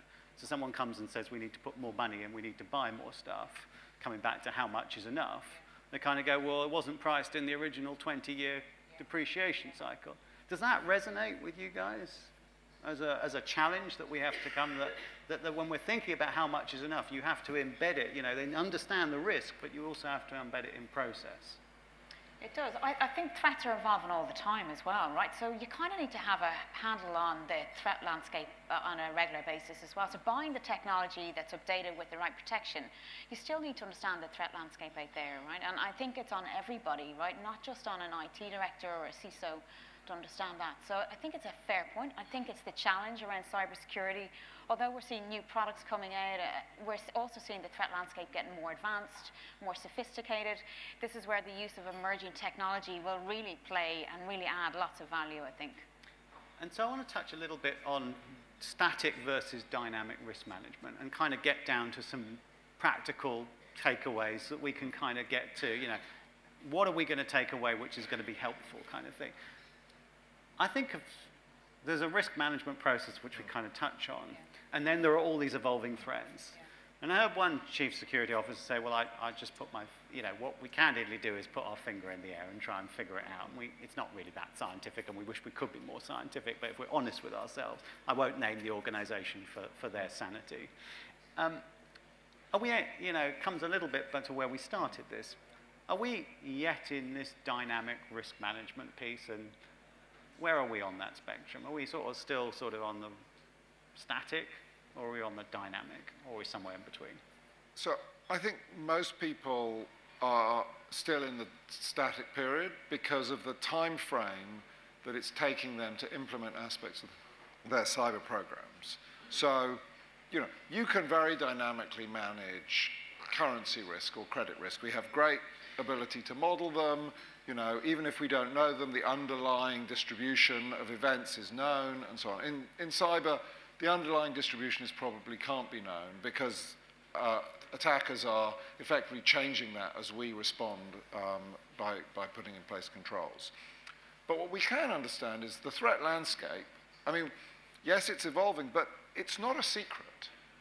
I mean, for better or for worse, and particularly with the level of collaboration now, both between government and industry and between industry players, you know, there's pretty good understanding at any moment in time of the threat landscape. So you can, you know, if you have a cyber intelligence capability, which, you know, advanced organizations have, you can make a set of judgments about your threat landscape. By the way, everything requires judgment, so you're going to have to make some choices. You can make some choices around your risk tolerance, your risk appetite, and then you can look at your business processes, the assets that support them, the vulnerabilities those assets have, and you can assess the actual risk of that those vulnerabilities represent in the face of the threats that you have chosen to, you recognize it against you and chosen to protect against. And then you can make business judgments about what investments in controls you want to make in order to buy down a certain amount of that risk. Now, that's not a trivial exercise. You can't do that with a wet finger on a Wednesday afternoon, right? You have to do some real work, and you have to, and critically, you have to keep it updated. And then there are, so then the specific technical vulnerabilities change over time, and there's some operational issues around that, such as patching, which is an operational challenge. The threat landscape changes over time, but generally, as people address their vulnerabilities with specific controls, they get, in a sense, incrementally protected. Now, obviously, there's a future world we can all imagine, where we have AI constantly scanning what's happening in our networks, constantly receiving intelligence feeds, maybe learning across industries, the robots battling the robots. I think we're a long way from that, no matter what the ads say. We're still in the quite specific, get the controls put in. And these are often 2 or 3 year programs. So a 2 to 3 year program is not massively dynamic. Yeah. And from a solution perspective, and when you're talking of the technical risk, do you think people are, are people, coming back to Rachel's point, are people selling off fear today? They are. Or are they selling off, capability and confidence in systems, being able to do, the future of the robots talking to the robots?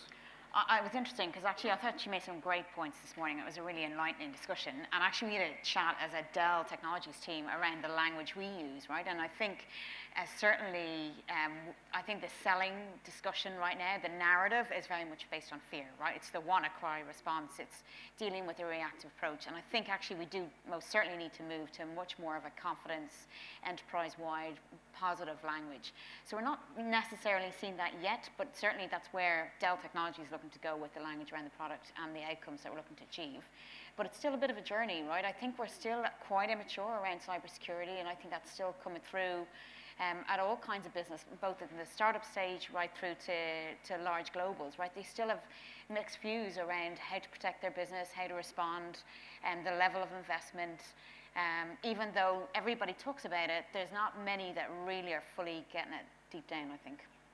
And do you think, from a psychological perspective, if you keep saying risk, and you keep saying, and you say, well, and then the sort of, and you say, well, there's a fear and the fear, and you keep telling people, they tend to step back because it's kind of, I've got it, don't come and sell me more fear, you're just depressing me.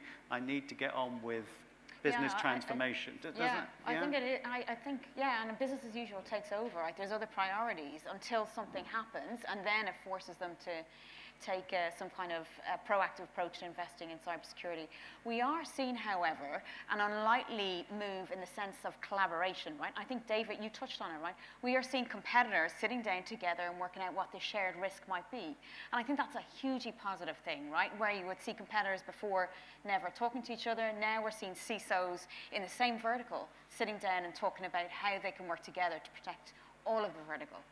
So in some ways, I know I'm being slightly paradoxical, we're saying some retract, but actually in some instances we're seeing where they're aware of threats, they're seeing greater levels of collaboration, and that can only be a positive thing. And David, if you were in the audience and you had an innovative solution you were trying to sell into a big organization, your comment about, well, it's all about risk management, and many of these organizations won't have the benefit of the insight of the risk profile of the organization and real insight, where do they pitch it? How do you go off fear and kind of this could happen in the sort of abstract? How do you get to a practical risk management sale? So I have to be honest, I come from a culture of being the kind of person who puts data on the table. Yep. So, typically, I think a lot of the innovative businesses that we see are tackling a particular profile of vulnerabilities. I think the ability to be super clear on what's the threat, what's the proportion of threat actors targeting those vulnerabilities, what's the business impact, which business processes, which assets do those vulnerabilities threaten, and therefore what's the potential business impact that you can mitigate, because the more sophisticated institutions are running the numbers, right? It's, there's a particular level of business impact, the particular amount of risk buy down that I can get through any technical controls. There is, ROI is not perfect. There are very few good numbers on how much risk I'm exposed to, but you can work out how much of my risk against a particular set of vulnerabilities I'm buying down. And I think we're seeing a market that is, increasingly focused on actually value for money. People have got lots of point solutions. It's still a very immature market. I mean, I think the other question, if you're an innovator, is, what's your objective? To sell your business as quickly as possible, or to build a big business? And those lead to really different technical and targeting choices. In this industry, I think there's going to be a lot of consolidation, personally, over the next few years. And if you look from your perspective on the landscape of all these innovative solutions, you must see a lot of them. Are they helping manage risk, or are they giving us false confidence? I think it's both, to be honest with you. I don't want to dodge the response on it, but I think we're seeing some amazing solutions coming through, right? Emerging technologies, some of the startups here today they complement some of the really strong Dell technology solutions around security. We're also seeing some solutions that don't go anywhere, right? That aren't leading to business value. So it goes back to David's point. What's the problem we're trying to solve? What is the outcome we're trying to achieve? So I think it's a mixed bag. Okay. So I want to move on a little bit. We touched a little bit on risk management, and if there are questions, you'll let us know. Yes, good. Please, if you've got questions on risk management challenges, if you've got questions on how you should sell your solution, or how you should buy a solution, or how you get to a data-rich model, I want to move a little bit onto supply chains and global supply chains. So when we talk about security, obviously it's the enterprise and its supply chains. David, coming to you first. Is the risk in the enterprise or in the supply chain, or can you not be? Or is it just a case of it's always in both? Well, I'm not sure that you can entirely separate. The information supply chain of an enterprise in an era where, we're consuming a lot of our applications, a lot of our infrastructure as a service from a third party. The supply chain, the enterprise is totally mixed with the supply chain. Even in manufacturing, where the entities, the physical entities are more discrete, the information that powers the manufacturing processes is shared through the supply chain. So I'm not sure you can separate the two, really. And from if I look at, again, from the supply chain and take that model, and I think that's exactly how I see it. This is an ecosystem, right? This is a way we're developing, and things are embedded. And also, do you think, from your perspective, in the cybersecurity market, have we seen a consolidation of supply chain partners? We talk about a plethora of solutions, and I think we went through in the last 18 months perhaps a little bit is that really what we're seeing? We're seeing, if you're a cybersecurity innovator, you're going to have to partner, because actually the number of suppliers is going down. And also, there isn't so much greenfield site. Do you see that, or? I do think it comes down to the ecosystem, right? I don't think there's one strong dominant player, and I think we're a significant player, but I think there's plenty others. I do think it is around the partnering. And I know it's a bit cliche, but I do think in terms of protecting your whole value chain, not just your supply chain, the whole enterprise, I think you do need that. I don't know. I think we are seeing certainly some consolidation. I think we'll always see the ups and downs in terms of M&A activity. And maybe that just reflects the current state of the market. But I think the ecosystem will remain strong, and for anybody advising on cybersecurity, I think you want to make sure you take an ecosystem approach, right? And that also means looking at startups, right? We're here in the hub of a startup ecosystem. Why wouldn't you want to embrace some of the amazing new technologies and solutions that are being presented and drive real value through your business, And I think, Andrew, we have a question. Yes, we do. So, a very interesting question from the floor. What are the major trends in where boards are choosing to spend money on cybersecurity?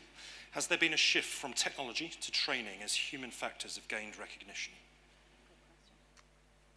David, do you want? So I think, first of all, I actually don't think boards make decisions on where to spend money. I think executives bring boards choices, and this is one of the challenges that, and by the way, like a lot of boards, you know, one of the questions they're asking is, can I trust my executive team who are bringing me these choices? Which is, by the way, why many boards, maybe increasingly most boards, are commissioning independent assessments every year. I'm not sure those are necessarily helping either, but so I think that's the first. I think insider threat, which is one part of. So actually, I'm going to come back. I think there's one slight mistake we're making when we say how much are we spending on cyber. You know, I think the good work of people like Dell, IBM, and so on is, you know, the bar for like how much security is built into all products has gone up massively. So in a sense, where once we've spent money on IT and then we spent money on security, the two are merging, right? Most IT solutions, I mean, I think increasingly good IT solutions have some baseline levels of security built in, and most IT architecture decisions, design processes, and so on are building security in. So the distinction between what I'm spending on IT and what I'm spending on security is blurring, which I think is a positive outcome. And you know, inevitably, as this matures, will blur more. I think people are very focused on insider threat, both the unknowing insider and the malicious insider. You know, I don't think it's a big source of spending because it's actually quite cheap. I mean, education, training, culture, and so on, really hard to do. But actually, you don't get a huge. It's hard to spend a really large amount of money on it in the same way as it is on, you know, boxes and software. But it requires. It's actually entirely driven by governance and leadership. So it actually has a, you know, it's because everybody who's ever tried to do it knows that culture is hard to change. You know, they all ask the question, can I buy something that will solve this problem for me? You know, I don't know what the number is, but a majority, I think, of sophisticated cyber attacks ultimately are started by somebody clicking on something that they shouldn't have done. So this is obviously a huge target for opportunity. I agree completely, and I think you kind of hit the nail on the head, right? I think it's about the understanding, it's the cultural change. We're certainly seeing increased spend on cyber, but really it comes down to that cultural shift, and it comes down to leadership, right? And so I think we're seeing a more well-versed CEO now on cybersecurity, because it comes up more and more. But it comes down to the executives, right? Middle managers, junior managers, understanding it, and that cultural shift right throughout the organization. So training, we're seeing shifts in it, we're certainly seeing an increase in it, but it's hard, right? Cultural change is hard. I think as we were looking at the 9 principles in the UK and other countries, we tested them with leading organizations. There were 2 things which we discovered. One is, as David says, that some of them don't cost a lot of money. Governance doesn't cost a lot of money, but you have to put it in place. So it's not technical. The other thing which, to answer the other way, is that so response and recovery, there's a lot of movement to, you will have an event, and therefore you have to be prepared, because the more ability you have to bounce back, the less impact you're likely to face. And what that seems to lead to, so the cost, and again, I think totally agree, you can't spend, you know, you can spend a bit on resilience, on training simulation. What happens as a result, I found, is that the company discovers they haven't got the data that they need to be able to make the intelligent decisions. They haven't got the ability to inform the regulators in a timely manner. They don't have evidence collection. So then you start to get the simulations actually lead to a lot of spend. So I don't think the simulation itself is the expensive bit, but I think the question is, what it tells you is whether you're in the right place, if it's done well enough. If it's a sort of tabletop exercise, which is kind of vanilla, it doesn't always get there. But if it's a real practical live scenario with live data, the ones I've observed have really had that change. Any more questions? Oh, you have more. One interesting one. So what about the role of cyber risk insurance? How are boards thinking about balancing spend on actual product versus the insurance itself? Margarita, That's a great question. It really is. And I think actually we've been looking at some of the insurance companies, and we work a lot with them. Them getting into being insurers themselves and actually providing cybersecurity protection is an interesting space in itself. So yeah, I think it's a shifting space. I really do on the cybersecurity insurance, and I think that will grow more and more. So I think insurers themselves getting into that space is a good one. Protection will increase right across the board, right, for different companies. And David, can I unpick that a little bit? So there are cyber policies which protect you in the event of a breach and, you know, pay for your legal and other costs associated with a breach. And then there's sort of the question about, well, can you insure the airline? And can you insure the aircraft for a cyber breach? And can you insure the autonomous vehicle and the house and the building? Do you have a view about where insurance is going to end up? Can you put it embedded into everything in terms of the physical asset, or do we think it'll be discrete, or do we think it'll end up being a whole plethora of different things? So first of all, I'm going to put my cards on the table. It might be slightly unpopular. I'm a huge believer that governments need to take more aggressive action here, with regulation and liability as the fundamental drivers of behavioural change that will raise the bar for everybody.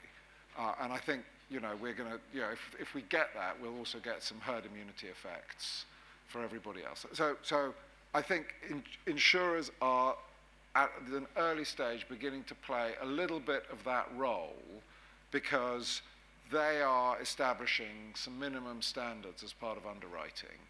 It's a real struggle to underwrite this risk, because there is, I mean, there are a variety of outside-in scoring things. They're not particularly differentiating.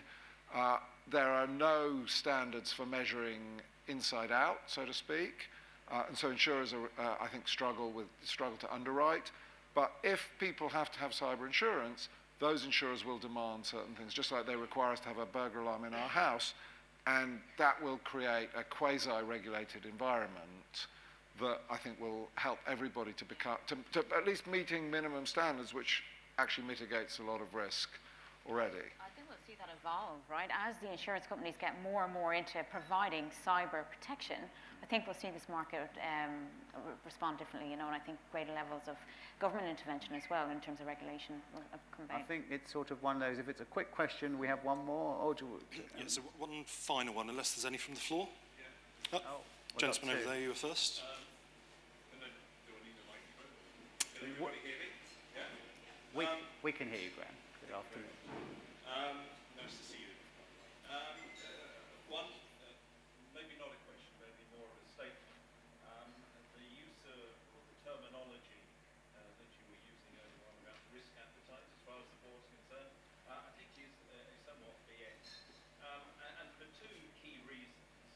One, because most organisations' data that's important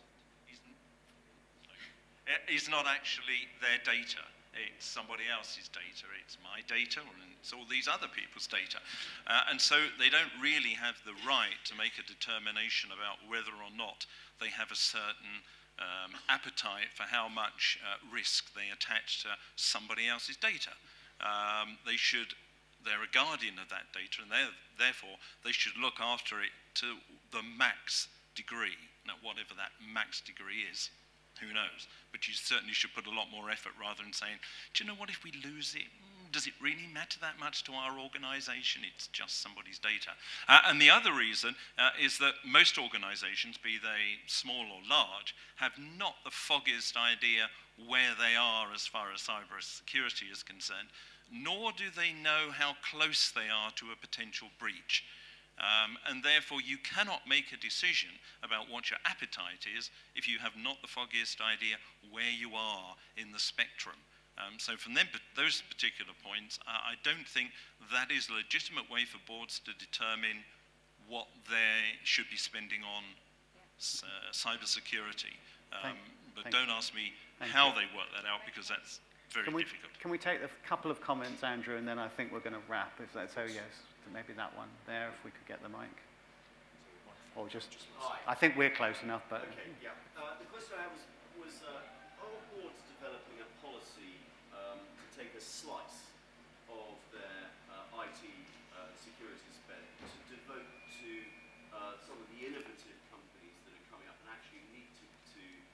test their new technologies in larger organizations, and should that be a policy for larger organizations? How's that developing?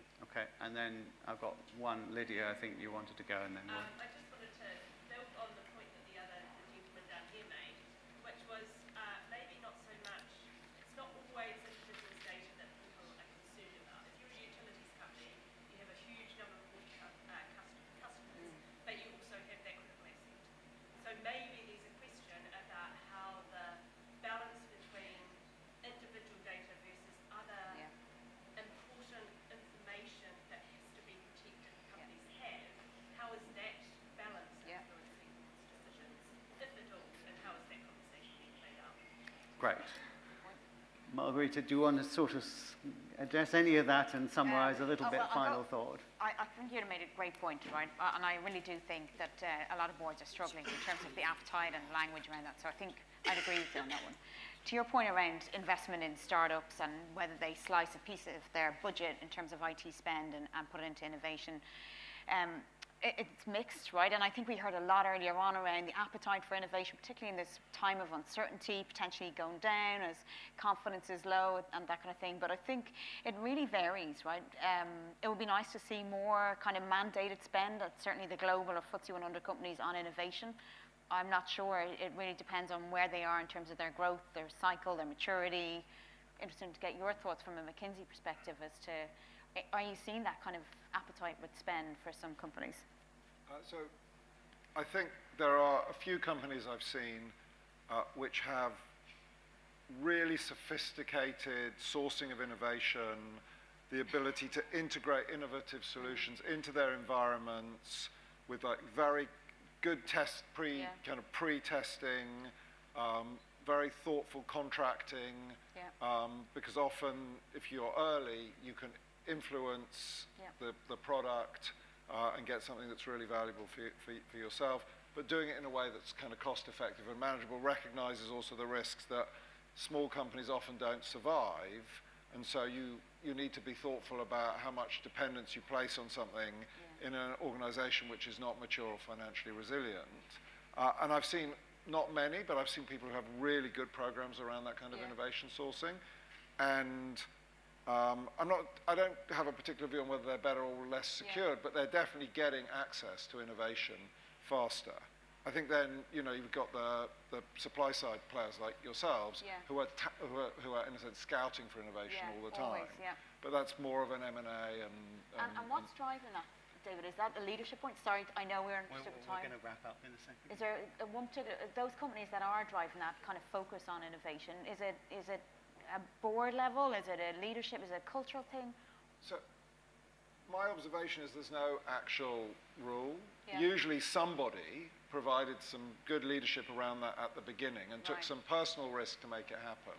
And once it's working and the processes are in place and the risks are clear and managed, like everybody is proud of that and glad that they did it because they get real business value out of it. But I'm not sure there's like a magic. One size fits all. So I think we've had a fascinating session. I think the bit that I would take away from this is that there are principles of resilience, not cyber resilience, but business resilience. And that when we start to look at these principles of risk management, of governance, of some of the operations, supply chain, that's where you really can tell. And the answer to, I think, the question is, you know, look, there will be incidents. The question is, are we resilient enough to keep going? And do we have enough, can we build this confidence with our stakeholders, our investors, our insurers, our customers, our regulators, that these things are actually being managed well and that you have that confidence? Thank you very much to my speakers. You have an excellent session coming up, so I would encourage you to stay and hear Rob. And thank you to LORCA. I think this is the beginning of an interesting discussion and an ecosystem building. So thank you to the panelists.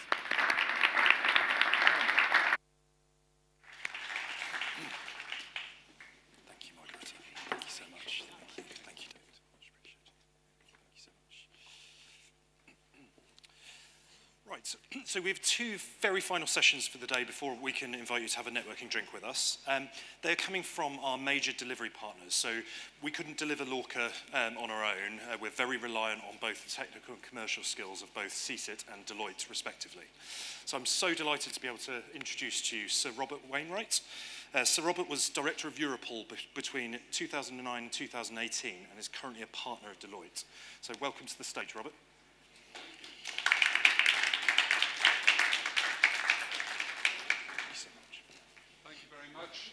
And good afternoon. This is a quick 10-minute hit before you have the closing remarks.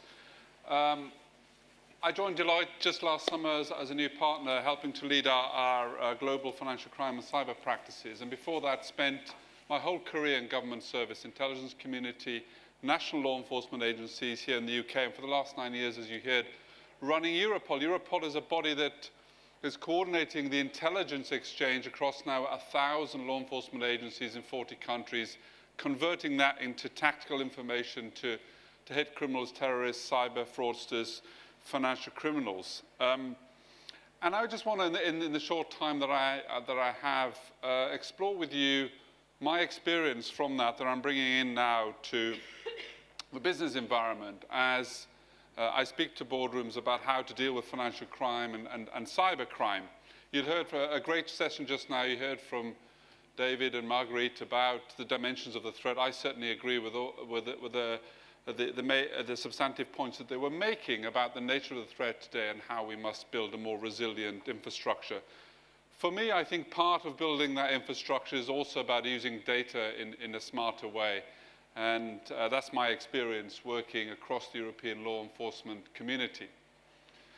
So data both that works against us in terms of it being the lifeblood of the cyber criminal community, but also how it can be our friend. I think the dimensions of the cyber threat, as you've been hearing all day, and it's particularly in the last session, taking very many various forms. They're very complex. At the highest end, of course, with the greater footprint of malicious state actors as well, we're seeing the direct targeting, of course, of internal networks, very sophisticated social engineering and malware capabilities that are behind that. And we're also seeing, through this digital ecosystem that you heard reference to, how we can, of course, become a victim of huge collateral damage. So there's a lot of potential for almost catastrophic loss out there. But actually, as I said, the heartbeat of the cyber criminal community remains nonetheless powered by the illegal acquisition and exploitation of data. Of course, some of the operations that I was working in only less than a year ago against some of the largest dark market forums in the world were trading over 250,000 different types of illicit commodities to the global criminal community. Now, these were illegal firearms, any kind of drugs that you would like, but a lot of it was stolen identities, of course, and data. And you can get a lot of money, of course, by stealing data and then selling it on these forums. And the richer the data, the higher the value. Health executives, when I speak to them, some of them misunderstand the nature of the threat against them. Why would they come after us? They ask, we have no money, they should focus on the banks. It's not money that they're focused on, of course. They want your data because personal health information at the moment is being traded at 4 times the value on these dark market forums than data stolen from any other industry. But of course, the banking sector is also a very attractive target in that sense. And you will have seen the Financial Times report just last week recording a 5 times increase in the number of data breaches in the financial sector in the United Kingdom last year. Undoubtedly an impact there from GDPR, of course, in terms of data breach notifications, but something in there certainly about the upward trajectory we're still seeing in the continued focus on the acquisition of data. Now, in my experience, building resilient systems, therefore, to deal with that, as I said, also helps if you can be smarter with your data, if you can build a better intelligence capability. I am still surprised by how little, actually, the business of threat intelligence is prioritized in industry at large. And it's somewhat symptomatic that actually nobody really knows amongst our community the true extent of cybercrime. You see these figures that are put out by certain vendors who have a vested interest. They actually don't know the size of the economy, the cyber criminal economy. It's one of the underpinning reasons, by the way, to make a connection with one of the last points you just heard, why cyber risk insurance actually frightens the hell out of a lot of insurers, because it's so difficult to underwrite, because there is a relatively paucity of reliable information out there. Now, what that means, I think, in its intrinsic nature about when you try to build resilient cybersecurity systems, is that you're not powered in your judgment making by a very informed view. You're only seeing a snapshot of that as well. And I speak to a lot of CEOs, chief risk officers, about how they can improve their learning, their knowledge, their acquisition to better sources of information in order to make their knowledge more perfect. Some of that comes, of course, from better industry alliance, the extent of which we aren't really seeing, somewhat in the financial sector, but the reports of how good it is in the financial sector at information sharing are largely overblown, in my view. In other sectors, even worse.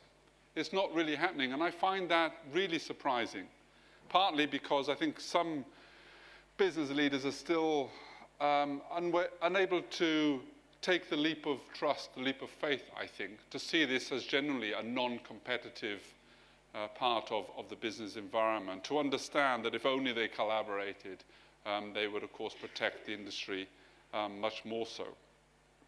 Now, inside enterprises, also, there is an opportunity to leverage better the data that they're sitting on. One of the striking things I've seen about the emergence of the cybercriminal economy in the last 2 or 3 years is how it's underpinned by a general convergence of different crime types, that we're seeing fraudsters, money launderers, and cyber criminals operating as part of the same criminal value chain, sometimes as part of the same network. We've seen many significant examples, and I think they're multiplying in number and impact, of indeed those 3 areas of risk being converged. And yet, of course, in every typical bank, certainly at a global level, they are separated regimes, control systems, and including separate data streams. What would happen if you started to integrate those in a more holistic way? I tell you what would happen. You would see more non-obvious connections, things that you cannot find unless you're using the power of modern technology, big data analytics, for example. My experience at Europol was when we started to understand a decade ago that the defining characteristic of modern-day crime, serious crime and terrorism, certainly cyber, was its transnational nature. The increasing ability of criminals to move themselves and their illicit commodities across borders, their increasing dependency to use global instruments such as technology, of course. So what would it take if we could build our own network, our own global coverage, our own digital ecosystem to understand this cross-border movement? And we established, therefore, this enormous ecosystem that connected the national databases of organized crime across 40 countries effectively on an innovative, secure platform, exchanging 11 terabytes of data a week by the time I'd left, connecting around 1,200 agencies. Add a layer of modern data analytics to this, and you were starting to see these non-obvious connections. We were able to tell a drugs investor in Portugal that his case was linked to a fraud one in Denmark. Non-obvious, would never think that. But in telling those 2 investigators, it would transform the course of what would happen to that investigation. And when you did that on thousands of cases, you begin also to get a much better understanding. So the strategic dividend is as powerful as the tactical one. It's the data network economy that we're familiar with in terms of big tech world. You have an innovative platform, you attract users to it, they give you data. The more users you have, the more data you have. The more data you have, the more you really see of your business environment, which in our case was fighting crime. And the more you're able, in turn, to improve your operations service, increasing the number of cross-border operations, for example, which in turn attracts more users and therefore more data. An exponential rise, 10-fold increase over 9 years, which led to a 6-fold increase in the number of cross-border operations. So I wonder, therefore, how data can be used much more as our friend, because it completely transformed the way that not just Europol, but the European police community could deal with very aggressive threats. If you think about the impact of terrorism in Europe over the last 5 years, it was our ability, essentially, to connect better intelligence across that very sensitive environment that helped us enormously to stop even more terrorist attacks from happening. And if you can do it with very sensitive, the most sensitive data like that, you can certainly do it in this space. If you encourage the heads of intelligence agencies to share data, then why can't you do so with the leaders of banks and other big corporations? We even made a virtue of privacy, because data privacy, the standards of which were imposed on us at a very high level, at least as demanding as GDPR, what it did was to force us to clean up our systems. We were not allowed to have junk in our data, so we didn't. We weren't allowed to collect data for which we had no purpose or retain it for longer than we need. It cleaned our data systems, made our digital operations more effective, and quicker, and therefore had a bigger impact. Training the minds also of data analysts. So you have the use of data in a secure way, of course, meeting high standards of data privacy, effectively transforming your digital life and giving you the digital confidence in order to have the resilience strategy that you need. Data becomes, therefore, the backbone of your cyber resilience capabilities. But we have to take those steps within enterprises and as an industry to connect data in that way and to work in a modern way, make the best use of technology to make sure that it's not only the criminals that are making best use of data these days. 10 minutes? 10 and a half minutes, sorry. Thank you very much.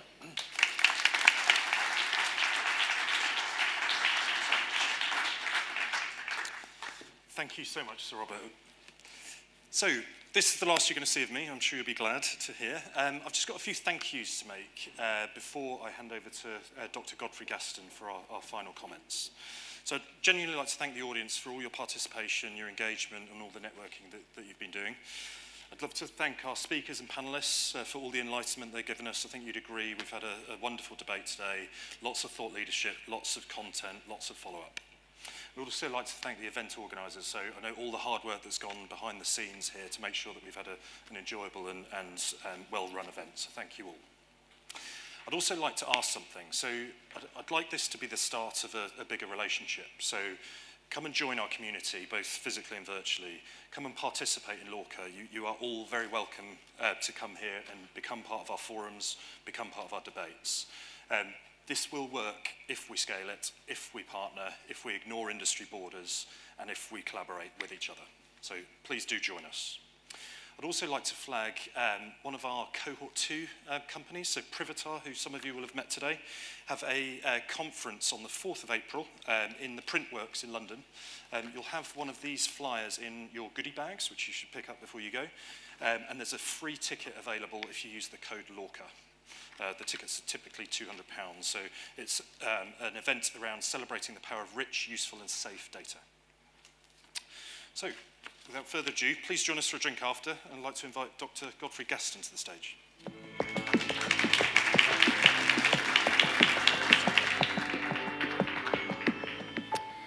Well, wow, wasn't that pretty amazing? I have to say, I certainly found the whole day fascinating, and congratulations to the local organisers for bringing such an incredible team and talent and quality of the content. I think you would agree with me is second to none.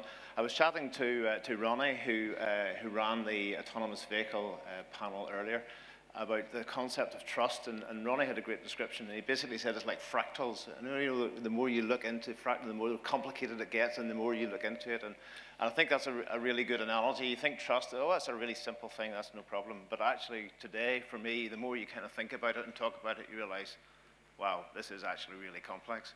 So, that was certainly one takeaway for me. We had a privilege last year of running a conference in Belfast on privacy, security, and trust. And I think you can't really talk about trust without talking about privacy and talking about security as well. So, you know, obviously we focused in today quite a bit on trust only, but clearly we did verge into security and privacy as well. So I think that's something to certainly bear in mind. That balance between those three areas. I was told I wasn't allowed to mention the B word, so I'm going to be a little bit naughty, and I've actually got 3 B words for you in terms of my summary of today.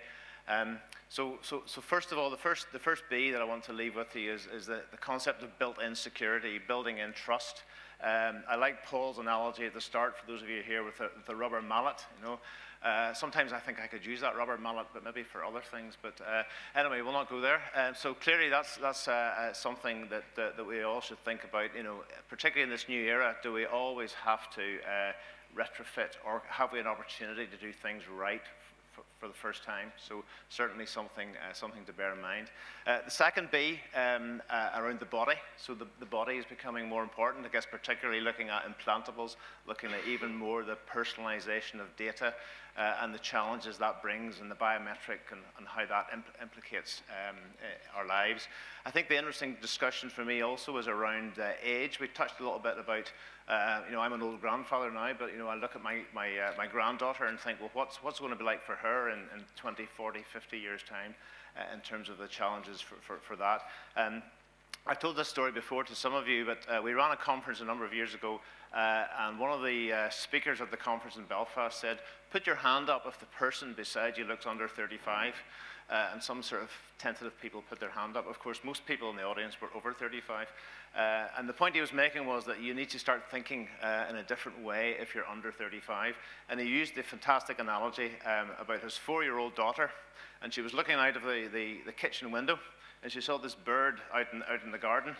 But she couldn't quite see the bird well enough, so she went up to the window in the kitchen and did this. You know, so in her world, if you go to a flat surface and do that, it gets bigger, you know. So anyway, it's a sort of amusing story, but something that's always stuck with me, and those that have heard me tell that story on many occasions. But I think it is something interesting in this wider context. The third B that I'm going to leave with you is actually, you know, you got to really beware of bank robbing, drug dealing nannies. You know, so those of you who are here for Rachel's talk will know exactly what I'm talking about. Completely fascinating talk, I have to say, really challenging. And if I can flip the fractal analogy back over on itself and contradict myself, I think what she did was she kind of removed us from that complex thing and actually made trust really, really simple, which was also quite fascinating. And I had to write this down because I think the definition that she had was amazing. So trust is the confident relationship with the unknown, and I think that in itself is actually very, very, very challenging. Those of you who were here, she did the phone swap thing. You know, how uncomfortable did that make you feel? My boss now has actually 25 declarations of undying love. So whoever has my phone, can I have it back, please? But in all seriousness, I think one of the challenges that I kind of put out to you and to myself, I guess, is it's great to hear all this content. It's great to listen to all of this. But I think each of us should probably be challenged to do one thing. So, you know, before you go out the door, you know, what is the one thing you're going to take away? What's the one thing that you're going to do differently? What's the one book that you're going to buy, or the conversation you're going to have, or whatever? So I guess only you can answer that question. But that's what I would certainly encourage you to do within your own domain, is to look and see what that might be. So anyway, I'm not going to keep you any more from the drinks. Thank you all for coming again. Thank you especially for the home team for a fantastic event. And I invite you all now to enjoy the networking and safe home. Thank you very much.